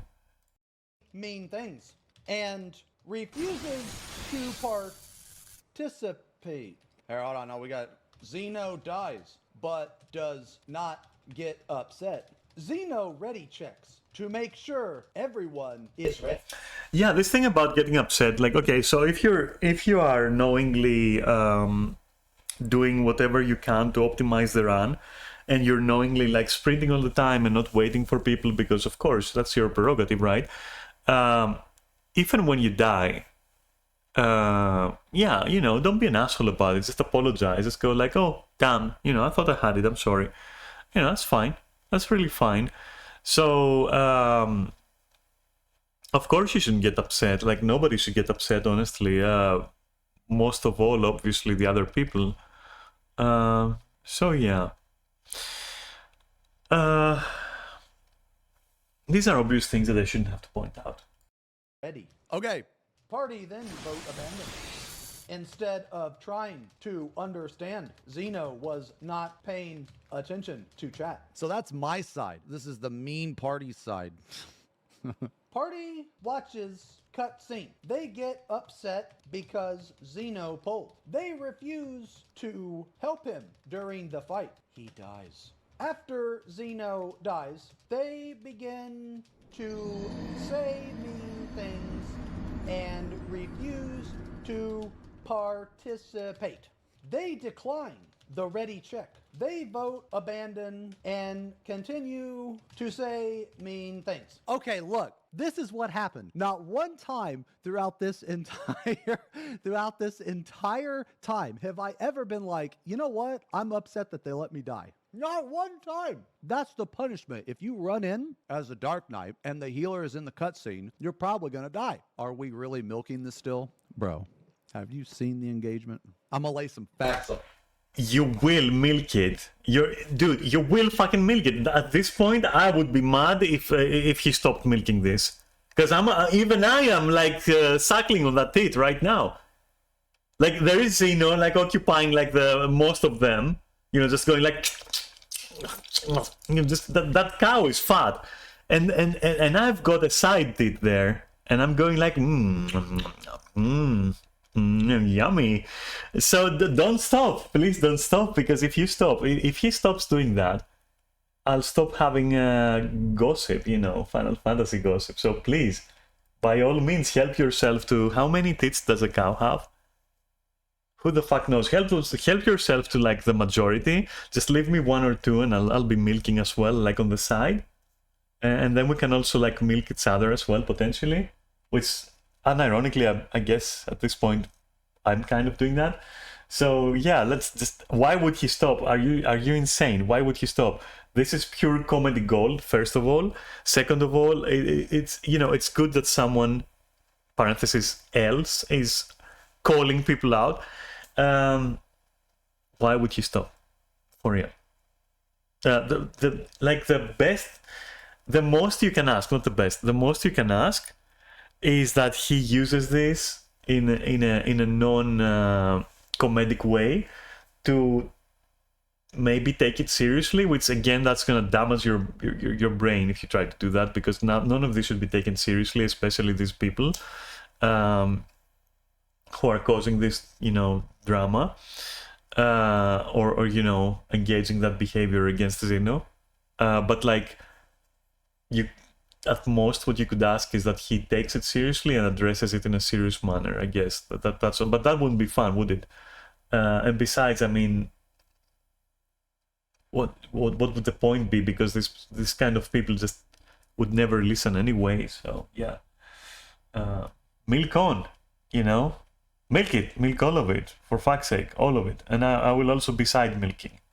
On you, because you ain't gonna like this. What I did is not against TOS. That's a fact. Early polling is not against TOS. Now, your punishment for that is the party has the right to kick you. But early polling is not against TOS. However, what? No, the party doesn't have the right to kick you.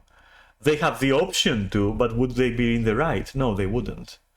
It is a power that is abused very often. It is a power that was abused against me in my own run, like last night, as I said, or the night before. I don't even remember anymore. Where I was with Kaori basically, and to give you basically, or you know what? I'll talk about it afterwards. Let me milk a little bit. What is against TOS is saying stupid shit and letting people die. That is against TOS. All I'm saying is that all these. Please mark that. I'll be the serious one, okay? He can be the comedian, I'll be the serious one. Please do note that letting people die on purpose, that is against the TOS. Rushing, as you call it, is not. Because you're not really rushing, you're just using what's there to do what you need to do. But letting people die is against the TOS. So if you're an asshole, let's assume that you're an asshole, right? Because I would like to assume that you're not an asshole if you're watching this. But let's assume that you are, just for conversation's sake, and to give an example, right? And you're the kind of person that would vote kick me and Zeno, I guess, and others, and you would act generally like what you see in the right side and what you saw in the chat earlier, and you would try to vote kick someone because they don't match your fucking stupid playstyle. Note that you can get banned, not me. Even if you do kick me out of the dungeon, that will only give you temporary satisfaction and some entitlement, versus the cost, which is likely, or possibly, I won't even say probably, just to be realistic, but possibly a strike against your account. Would you like that? How about you're not an asshole to me, because I'm not an asshole to you, and we finish the roulette, and then we part ways, and you can block me if you want as well, and you'll never see me again. And then we'll both be happy. You will know why you're happy, but I won't. Because I won't know what I've done, because you wouldn't have said a word, because I'll be lucky. These motherfuckers just think that they're judging the situation and shit. They have no idea. They weren't even there. Not only that, but you're not listening to the things that I'm saying, man. I wasn't paying attention to chat. It's not about taking the L. I'll take the L. I don't care. I'm just pointing out the facts. Okay? There is no L, though. I do hope all these people are actually just egging him to continue because it's amusing, because that's what I think is happening. But like... If these people honestly think that that's an L take, it is. First of all, let's start from the basics and actually stop at the basics of how easy it is. And I've done this accidentally as well. I've been in the same position. How easy it is to not notice that someone is in a cutscene, because you're in your lane, right? You're fucking killing it. Your DPS is great. You're just fucking sprinting through the dungeon, blazing through the mobs. The tank is doing the same. You're fucking... You're Top Gun, you know, and your tank is like your co-pilot, and you're fucking acing things, you know, fucking Tom Cruise, dude. And then it's the final boss or one boss or whatever, and you just don't notice that there is someone missing. You're thinking, hey, maybe they didn't hit sprint in time and they'll be here in like 10 seconds, right? And you don't notice it because like it's just not obvious. It's just some small letters on the group going like viewing cutscene, which honestly, at a glance, I've never successfully picked it up.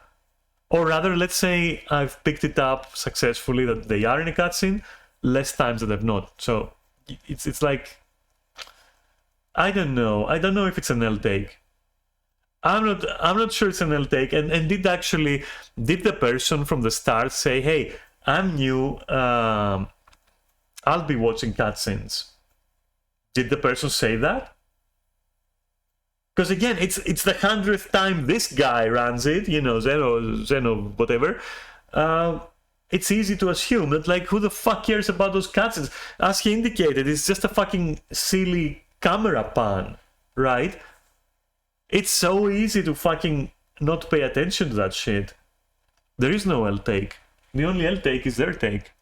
What I did is not against TOS. What they did is against TOS. And for some reason, people are okay with something against TOS. That's it. That's all I'm trying to point out. Like, you could not like me. You could think I'm mean, I'm dumb, whatever. But I didn't do anything wrong. I may have been impatient, but that's not wrong. I guess what I'm trying to say is that people are trying to say that I did this maliciously or something. And even if I did it maliciously, it's not against TOS. I'm allowed to do that. But you know what is against TOS? Saying dumb shit and refusing to participate in combat. That is against TOS. That's griefing. So all I'm saying, man, is that cutscene sucks. And if I would have been on any other tank, I would have fucking soloed that boss, okay? Because I'm the main character. I'm the tank. That's what we are. We're the main character. Oh god, no, you're not the main character, please. I hope he's just fucking trolling right now. Please don't do that. Like, a lot of people unironically play tank and think that, like, literally that's their, like, they are fucking, you know, setting the pace. You're not setting shit. You're not, first of all, you're just a DPS with, like, a figure 8 speed pool. Second of all, I can probably tank as well, because I do have, like, arm's length. I do have, like, self-healing and second wind. And I can gap close back to you. Okay, so I can bring you the stuff. Like, seriously, there's no reason, like, to think that anyone is setting any pace. There's just no reason to think that. Like, to begin thinking that is to be entitled already, before any other conversation takes place. So, I don't know. I hope that I don't know. All you other party members are just fucking side characters, dude. At the end of the day, it doesn't really matter. Like, I just queued, like after that happened, we voted Ben. I just queued in again, and I just did it. And just so you guys know, I insta-pulled every boss in that party too. And the other people didn't care. They were like, "Just go, bro. Just go. Get us the fuck out of here." Yeah, that's me. That's me. That's how I would be going. I would be like, yeah, just get me the fuck out of there, dude. Like, for real, I don't fucking care about this shit. Can I check any quote retweets? I think a bunch of people were mean to me. That's okay, though. Okay, how many dislikes? 3,100.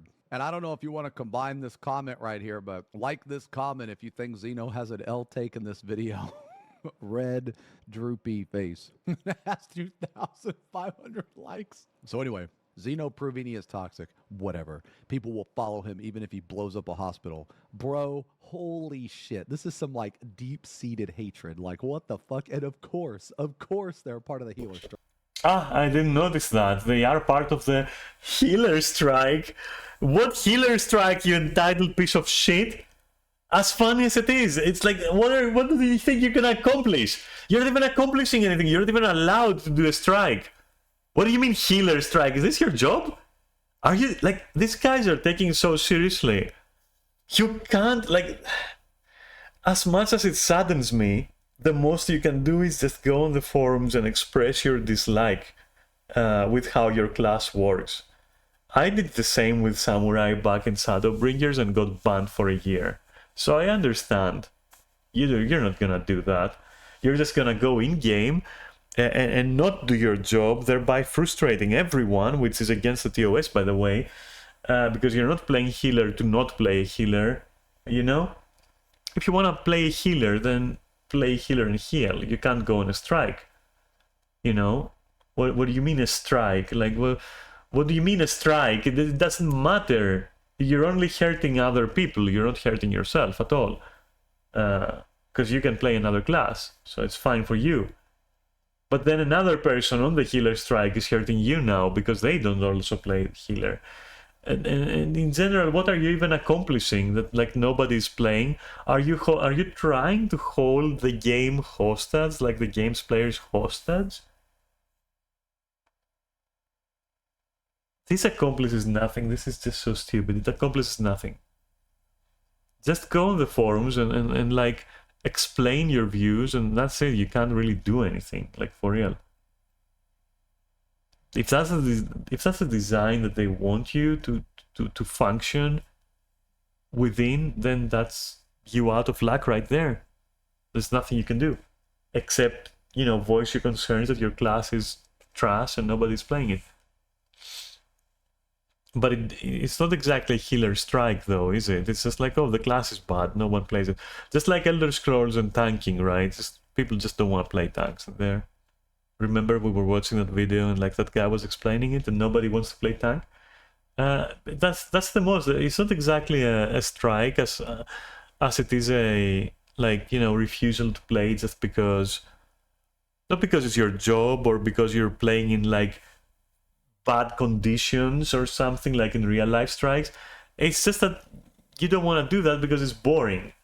I guess, I don't know, but the problem I have is the mentality of hashtag healer strike. The mentality behind that is the problem for me. Okay, not the concept of going on a strike, not the concept of not playing a class because you don't find it enjoyable, not the concept of expressing your opinions constructively so that it can be viewed and heard and upvoted and brought to the attention of the higher up of the authorities that be, like for example Yoshida or whatever developer wants to see that. But the mentality that you have the authority and power in a game to obstruct gameplay actively because you feel like that's gonna get your point across, that is dumb. That is legit just dumb. And it shows like entitlement to a fucking moronic degree. Because it's a game. And all you're doing is just literally just fucking up your fellow players. You're not doing anything else. You're just fucking up your fellow players. That's all you're doing. Strike. This person connected blowing up a hospital to skipping a cutscene. Holy moly, man. Like, do these people even watch the stream, man? I feel like we have a pretty wholesome time here. I feel like the stream sometimes gets a bad rep. No, like, seriously. How many people in chat, when they first heard about the stream or me or something, you heard something negative? Also, to be fair, keep two things in mind. I mean, first thing, this guy here is a moron, so, you know, keep that in mind. And also, this is, like, just more figure of speech than it is real. I don't think that, like, he's connecting it, to be honest. I don't think, you know, obviously, just, I hope you understand that he's making a point through exaggeration. Then again, that person is probably also, like, insanely stupid, so maybe they are literally being legit, so, you know, being literal, so, I don't know. Let me blow let me blow a raspberry and move on, because this is milk worthy. This is amazing. And then maybe you checked it out and then you were like, you know what? This is actually kind of wholesome. Because I've heard a lot of people say that to me. I come from WoW. I always liked you. I was paid to say this.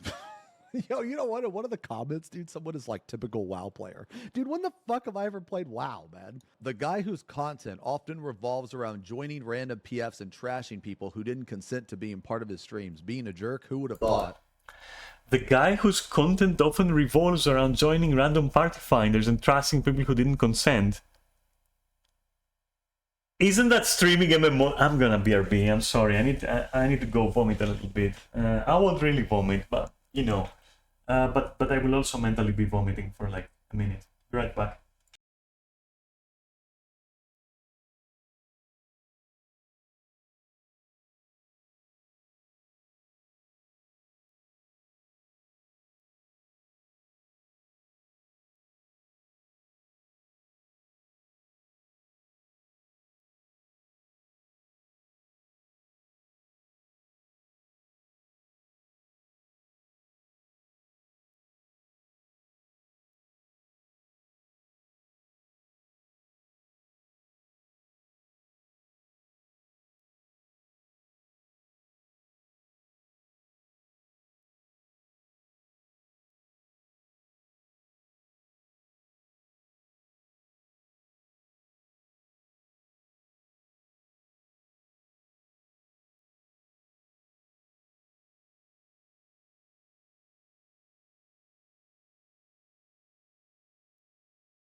back.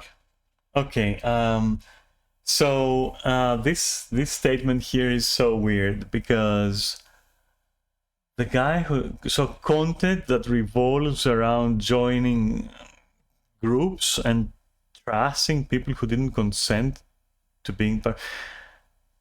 Okay, so all of this is just regularly streaming an MMO. That is what you will be doing when you're streaming an MMO. You will be joining random groups, you will be trying to do content, and when people are trash, you're gonna be trashing them.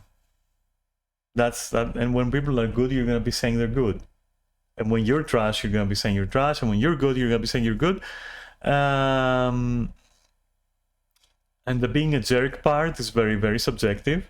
And people who didn't consent to being part of his streams, yes, that's also how streaming an MMO works. And in general, this person is just detached from reality at this point. Because everything that this person seems to complain about is literally what happens when you just stream any MMO. Minus the being a jerk. And the trashing people, well, if they deserve trashing, yeah, if, you know, he's allowed to say his opinion. That's like, you know, you're just streaming an MMO. So this person is just literally saying, oh, the person streaming MMOs, who would have thought? That is literally like what he's saying, which is just nothing. It's a nothing burger.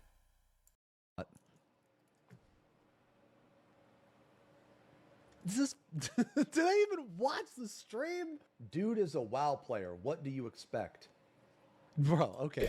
Are we back to that argument? Are we back to that argument? Are we really gonna do this now? He's a, you know, parentheses, brackets, rather, player. What do you expect? Jesus Christ, you're a Final Fantasy player. What did I expect? Look, okay, look, man. Look, this thread started off comparing skipping a cutscene to blowing up a hospital. # healer strike. You know, that's actually ironic. Holy shit! No, it makes sense. They're a healer strike, so they want to blow up a hospital? They're striking in game. They're striking in RL, bro. Dude. So it's just crazy to me, man. Like, people can hate somebody so much, man. It's insane. Yeah, but I don't play WoW, man. I could never really get into it, you know? Since he was not in my recommended list on YouTube, I wish I could rename that list to WoW player. There we go again. This is the same guy who insisted the devs to throw the tank balance to the garbage bin just because his ego got hurt over a third-party website and got his way. I mean, what tank balance? Or in fact, you know what? But tanks are so balanced right now that it's disgusting. Let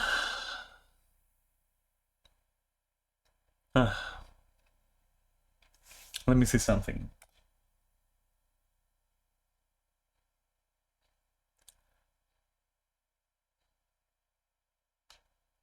Oh no. Let's move on. Let's move on. I couldn't catch anything interesting. I want to see like a Skyclose post though. List. Where do people get this shit? I must. There we go. He's completely right, says Highlander Clone. If you want to enjoy the story and take it slow and chill, do trusts. Yeah, I mean, you might get brain damage, but that's a solution. But like, why not do it with your friends who also enjoy the story? That's a better solution. You join a pack group with me in a leveling dungeon. The only thing I will wait for you, I will wait for is your 10-second cutscene at the end as a courtesy. No, you shouldn't. But if you want to, as a courtesy, preemptively do it, then fine, but you're not obligated. I'll speed pull and pull ahead of the tank, and I'm not going to wait for you to cry about about what? You pull your tank, alright. I'm not gonna wait for you to spend 30 seconds typing meow DM new, please be gentle. I mean, I will, kinda. Not in the sense that I will physically wait without moving, but whenever I will notice it, I will immediately slow down. That's true. But everything else this Highlander clone is saying is correct. You join a duty finder leveling dungeon, you do it fast and you better know most of the mechanics and not die. The only goal is to finish it. Yes, that's true. If you can't hack it, do trusts. The only time it's acceptable to waste, or do it with friends. The only time it's acceptable to waste people's time because of your incompetence is in expert dungeons, since they aren't trusts for you to learn the mechanics. No, it's called expert dungeon. You should be an expert. And since OP deleted the link, here's a link that was in the OP. Who the fuck cares what the thing is? As an aside, I'm probably going to start ignoring marking tanks and leveling dungeons that never sprint. Yeah, fuck those tanks. For real. Fuck those. If you don't sprint, you're cancerous. You're toxic as fuck. I'm not even joking. Let's check the last one. No evidence he edited the dialogue other than Oh boy. No evidence he edited the dialogue other than doing the appropriate thing of covering the names. Okay. Simply pulling the boss because you're on autopilot is not antagonizing. He was doing what happened. Yeah, true. Rude, sure. No, it's not rude. You know how many times I've seen people not notice that the healer stopped or DPS don't notice the tank stopped? Yeah, that is correct, you know? It happens practically every dungeon. I've been in this expansion. Yeah, because fucking Don't Trail fucking sucks. Heka was grinding dungeons yesterday, leveling a healer, and instinctively dotted the final boss. Why would you do that? We had a new player in just cause for the previous... Is this English? Is this English? I was grinding dungeons yesterday, leveling a healer and instinctively dotted the final boss. We had a new player in just cause for the previous couple of hours, didn't have groups, the new people in them, and it was all just go, go, go. Huh? So he was grinding dungeons while leveling a healer. He slash dotted the boss. They had a new player in, and it was all go, go. Even the two bosses before the last boss were instant pulled. Wow, yeah, so what's surprising about that? Funny thing was the only person who said anything about it was not even the person watching the cutscene. I told them I'd check out a long time ago and was on autopilot, and that was the end of it. Yeah, that should be the end of it. There shouldn't be a start. That said, I don't mind waiting for people to see cutscenes, and Zeno's attitude is a bit much. Is it though? Your English is a bit much, but Zeno is fine. His take reminds me of people who speed cut in traffic only to be force stopped 100 yards later. It's not the same. One of them is illegal and causes concern, valid, you know, reasons to be concerned about your safety. The other is just obstructing a run. So that's a bad analogy there, bad comparison. However, the other party members were way worse. Literal adult children throwing a temper tantrum. They were more wrong, and in the end it was such a non-issue. It's not like starting the fight cancels the cutscene. True. The other guy could have just stayed there, whatever. Anyway. than doing the appropriate thing of covering the names. Simply pulling the boss you are on autopilot is not antagonizing. He was doing what happens in 90% of dungeon runs, even in a new new expansion. Rude, sure, but not antagonizing. You know how many times I've seen people not notice the healer stopped or the DPS just noticed the tank stopped pulling at one pack instead of wall to wall? It happens practically every dungeon I've been in this expansion. People don't notice things all the time. Okay. One guy was so mad that he was like, Xeno complained and bitched so much about Warrior it became the best. Are you serious? Skipping ahead into the fight is antagonizing? And that isn't considering what else he may have done prior? What, like eaten babies alive or something? He has been annoying the entire dungeon. You're assuming way too much, you bitch. He commenced a Reddit sec that was a farce? Why?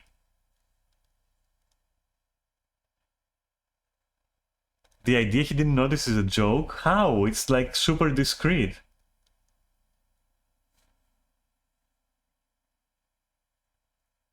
I would assume they would kill themselves deliberately to teach Zeno Elysian, only for him to solo the boss. Can you imagine the outcry?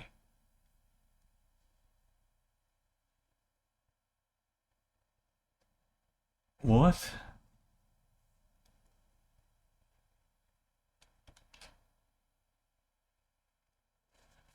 Dude, people are losing their shit to a point where they're actually... While us Dark Knights got shafted. And then someone pointed out that Dark Knight was severely overtuned for like 60% of Endwalker's expansion. When I complained about Warrior DPS and Paladin DPS, I didn't just complain about Warrior, I also complained about Paladin because they were undertuned. My opinion of someone is severely rooted in facts. So if you're a shitty person, then I'm going to say you're a shitty person based on facts, based on the actions that you've done, the things that you've done. It's not going to be like hearsay. So let's say someone is like, no, this person's dumb. They talk a bunch of shit. Well, if they've never talked any shit to me and I've never seen them talk any shit, I'm not going to automatically believe that other person. Now, if I see them like doing that shit to other people, then yes, I'll have a higher tendency to believe them. But basically, like, my opinions of people, what I do in life and stuff is all based on fact, or at least I try to base it on actual facts as much as I possibly can. That's how my brain processes like what I decide to do, like the things I decide to involve myself in. So the fact that so many people have this part of their brain that's just like, oh no, I heard it from another guy, so it's got to be true, is just insane to me. Okay. Okay. Well, that now marks the conclusion of this stream, which I hope that you enjoyed. As for me, I'm very thankful that you listened, and I'm sorry for conjoining Final Fantasy and Guild Wars 2 here, but I wasn't gonna make a separate stream just for just for one 8-minute long, like, Final Fantasy gossip video. That said, I really appreciate that you're here, keeping me company, assuming that you are, of course, or that you're still here. Because, who knows, you might be like one of those guys that bash Shino for just playing normally. Literally. So, I don't know. But yeah, no, for real though, thank you for watching and for keeping me company. And I hope that you found my my usual Saturday gossip stream, tea stream, okay? I was literally having iced tea just now, to be honest. I was having some this or that brand of iced tea with watermelon taste. It was kind of good. Not the best I've ever had, but kind of good. But anyway, that's not the point, right? The point is, I hope you had fun. I hope you enjoyed the takes that we have been discussing. Here is me, like, not really stream gaming, but like I am on the side a little bit. I don't know if you can tell. I'm kind of like leaning like this a little bit, but like, let me sit straight. Wait. There you go. I'm still a bit sleepy. I'm also a bit hungry. Cute? Yeah, you'd say that. Sorry for the lighting. It's a bit bright outside. But anyway, that said, wait, the camera is there. I should be there, I think. Yeah. Okay. But that said, thank you very much. I really appreciate you. I appreciate you watching. I'll see you on Monday for Baldur's Gate 3. And then Tuesday for XCOM, or the opposite, I guess. And this is all the camera time you're gonna be getting, because I'm growing shy. But yeah, I will do that stuff for you on Monday and Tuesday. I will have my camera on a bit more than like 10 seconds. That's easy to do. Yeah, see you on Monday. Okay, that's all I gotta say. Wild takes though, wild takes, including mine. All of this has been wild takes, but very amusing to me. Right. Have an awesome day. That's all I'm gonna say. Have an awesome day and a great Saturday evening. I hope it culminates to something memorable for the right reasons. I hope not for the wrong reasons. Okay, well, I'll be seeing you very soon. What else do I want to say? All right, let me check if I have to thank anyone in particular, actually. Anyone specifically, Because OBS reported nothing but, you never know with that thing. It's a piece of junk.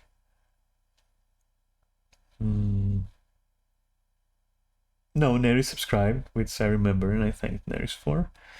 What else? Oh, right, by the way.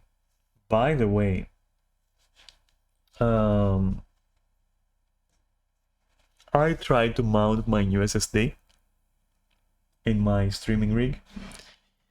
And what very likely happened was an electrostatic discharge, which fried my GPU, which amazing.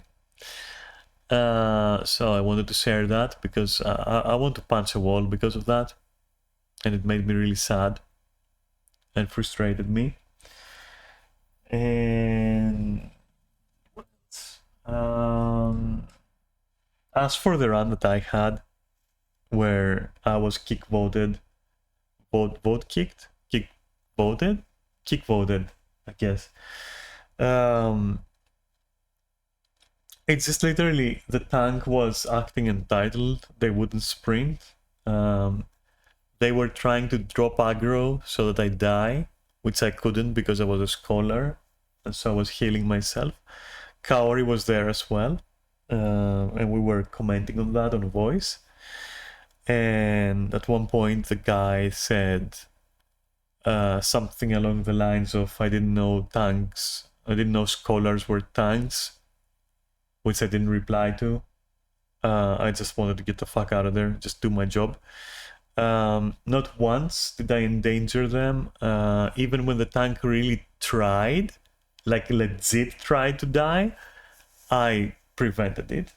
Though I have a suspicion that that was like the peak of their ability anyway. But still, I didn't let them die once, not even when they were playing horribly. Whether on purpose or not, I cannot tell, but, you know, I did prevent it.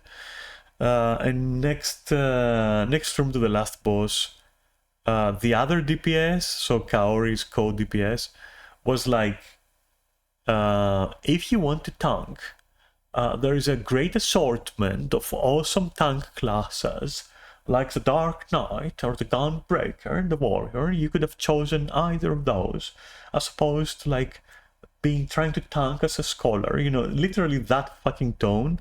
I'm not even like, that is literally how it was written. To which I said, any class, when played properly, can do what they need to do in the moment to facilitate a run. And that is what I did and nothing more. And then they failed the mechanics of the last boss in Grand Cosmos on purpose. To which I said, what are you doing? To which they replied by laughing. And oh, there is Kaori, who can confirm all that shit that happened. And so at that point I was like, yeah, this is gonna devolve into like some kind of shitty shit. And there was a back and forth where I was letting them know that like at least what I did didn't endanger the run, unlike what you did, which was kill me on purpose. And then they vote kicked me, and then I reported them because that was malicious. And that's the end of it. And that's like just one of the stories that me and Kaori and other players have stumbled into. Shrag moment. Well, shrag moment maybe for you, but for me it cost me like 30 minutes of my life with no result. Just because two people got angry. And they got angry for no reason. And that is something that happens very often. And I was commenting on that, so yeah. I mean, they wrote Shrag, so I remember it's a Shrag moment. Yeah, they did type Shrag, but I wish they Shragged it off. But they couldn't because they're just overgrown babies. They're just potato head Skyrim babies, that's the truth. All shape and no brain in that shape. That's it. Potato shaped and hollow. Oh god. Hello Kaori.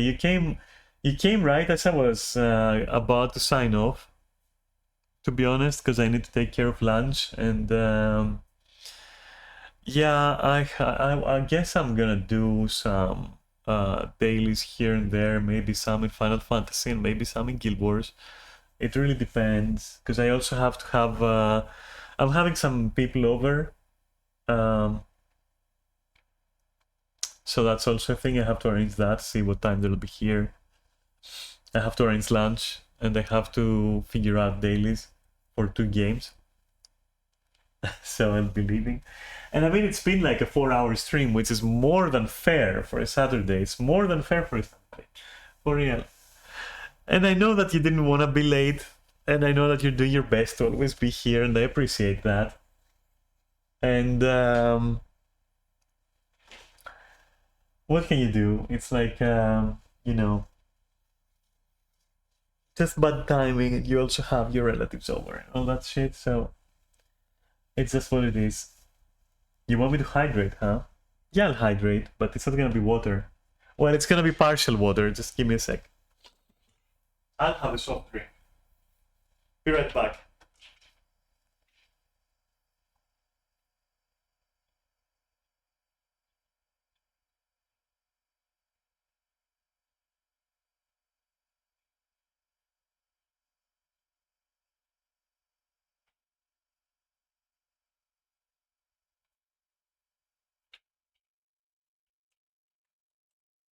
I'm gonna have to hold it a certain way so that you don't see the brand, because I'm not sponsored and I'm not affiliated with them. But it's a nice drink, I think. Oh yeah. It's basically just flavored, you know, carbonated water. That's all. It's not really a soft drink. It's more like flavored soda, you know. I can't tell you the brand, but if I told you the brand, you would immediately understand what the drink is. It's very simple and discreet. So yeah, I'm wondering how I can like hold it in a way that, you know, you can't see the brand name, because it's kind of difficult because they have it like around the can. So I have to grip it like it's some kind of Coke or something. So yeah, but I'll show you. This is not how I grip Cokes, okay? Don't judge my technique before you try it. Anyway, this is my hydration, or also your hydration, I guess.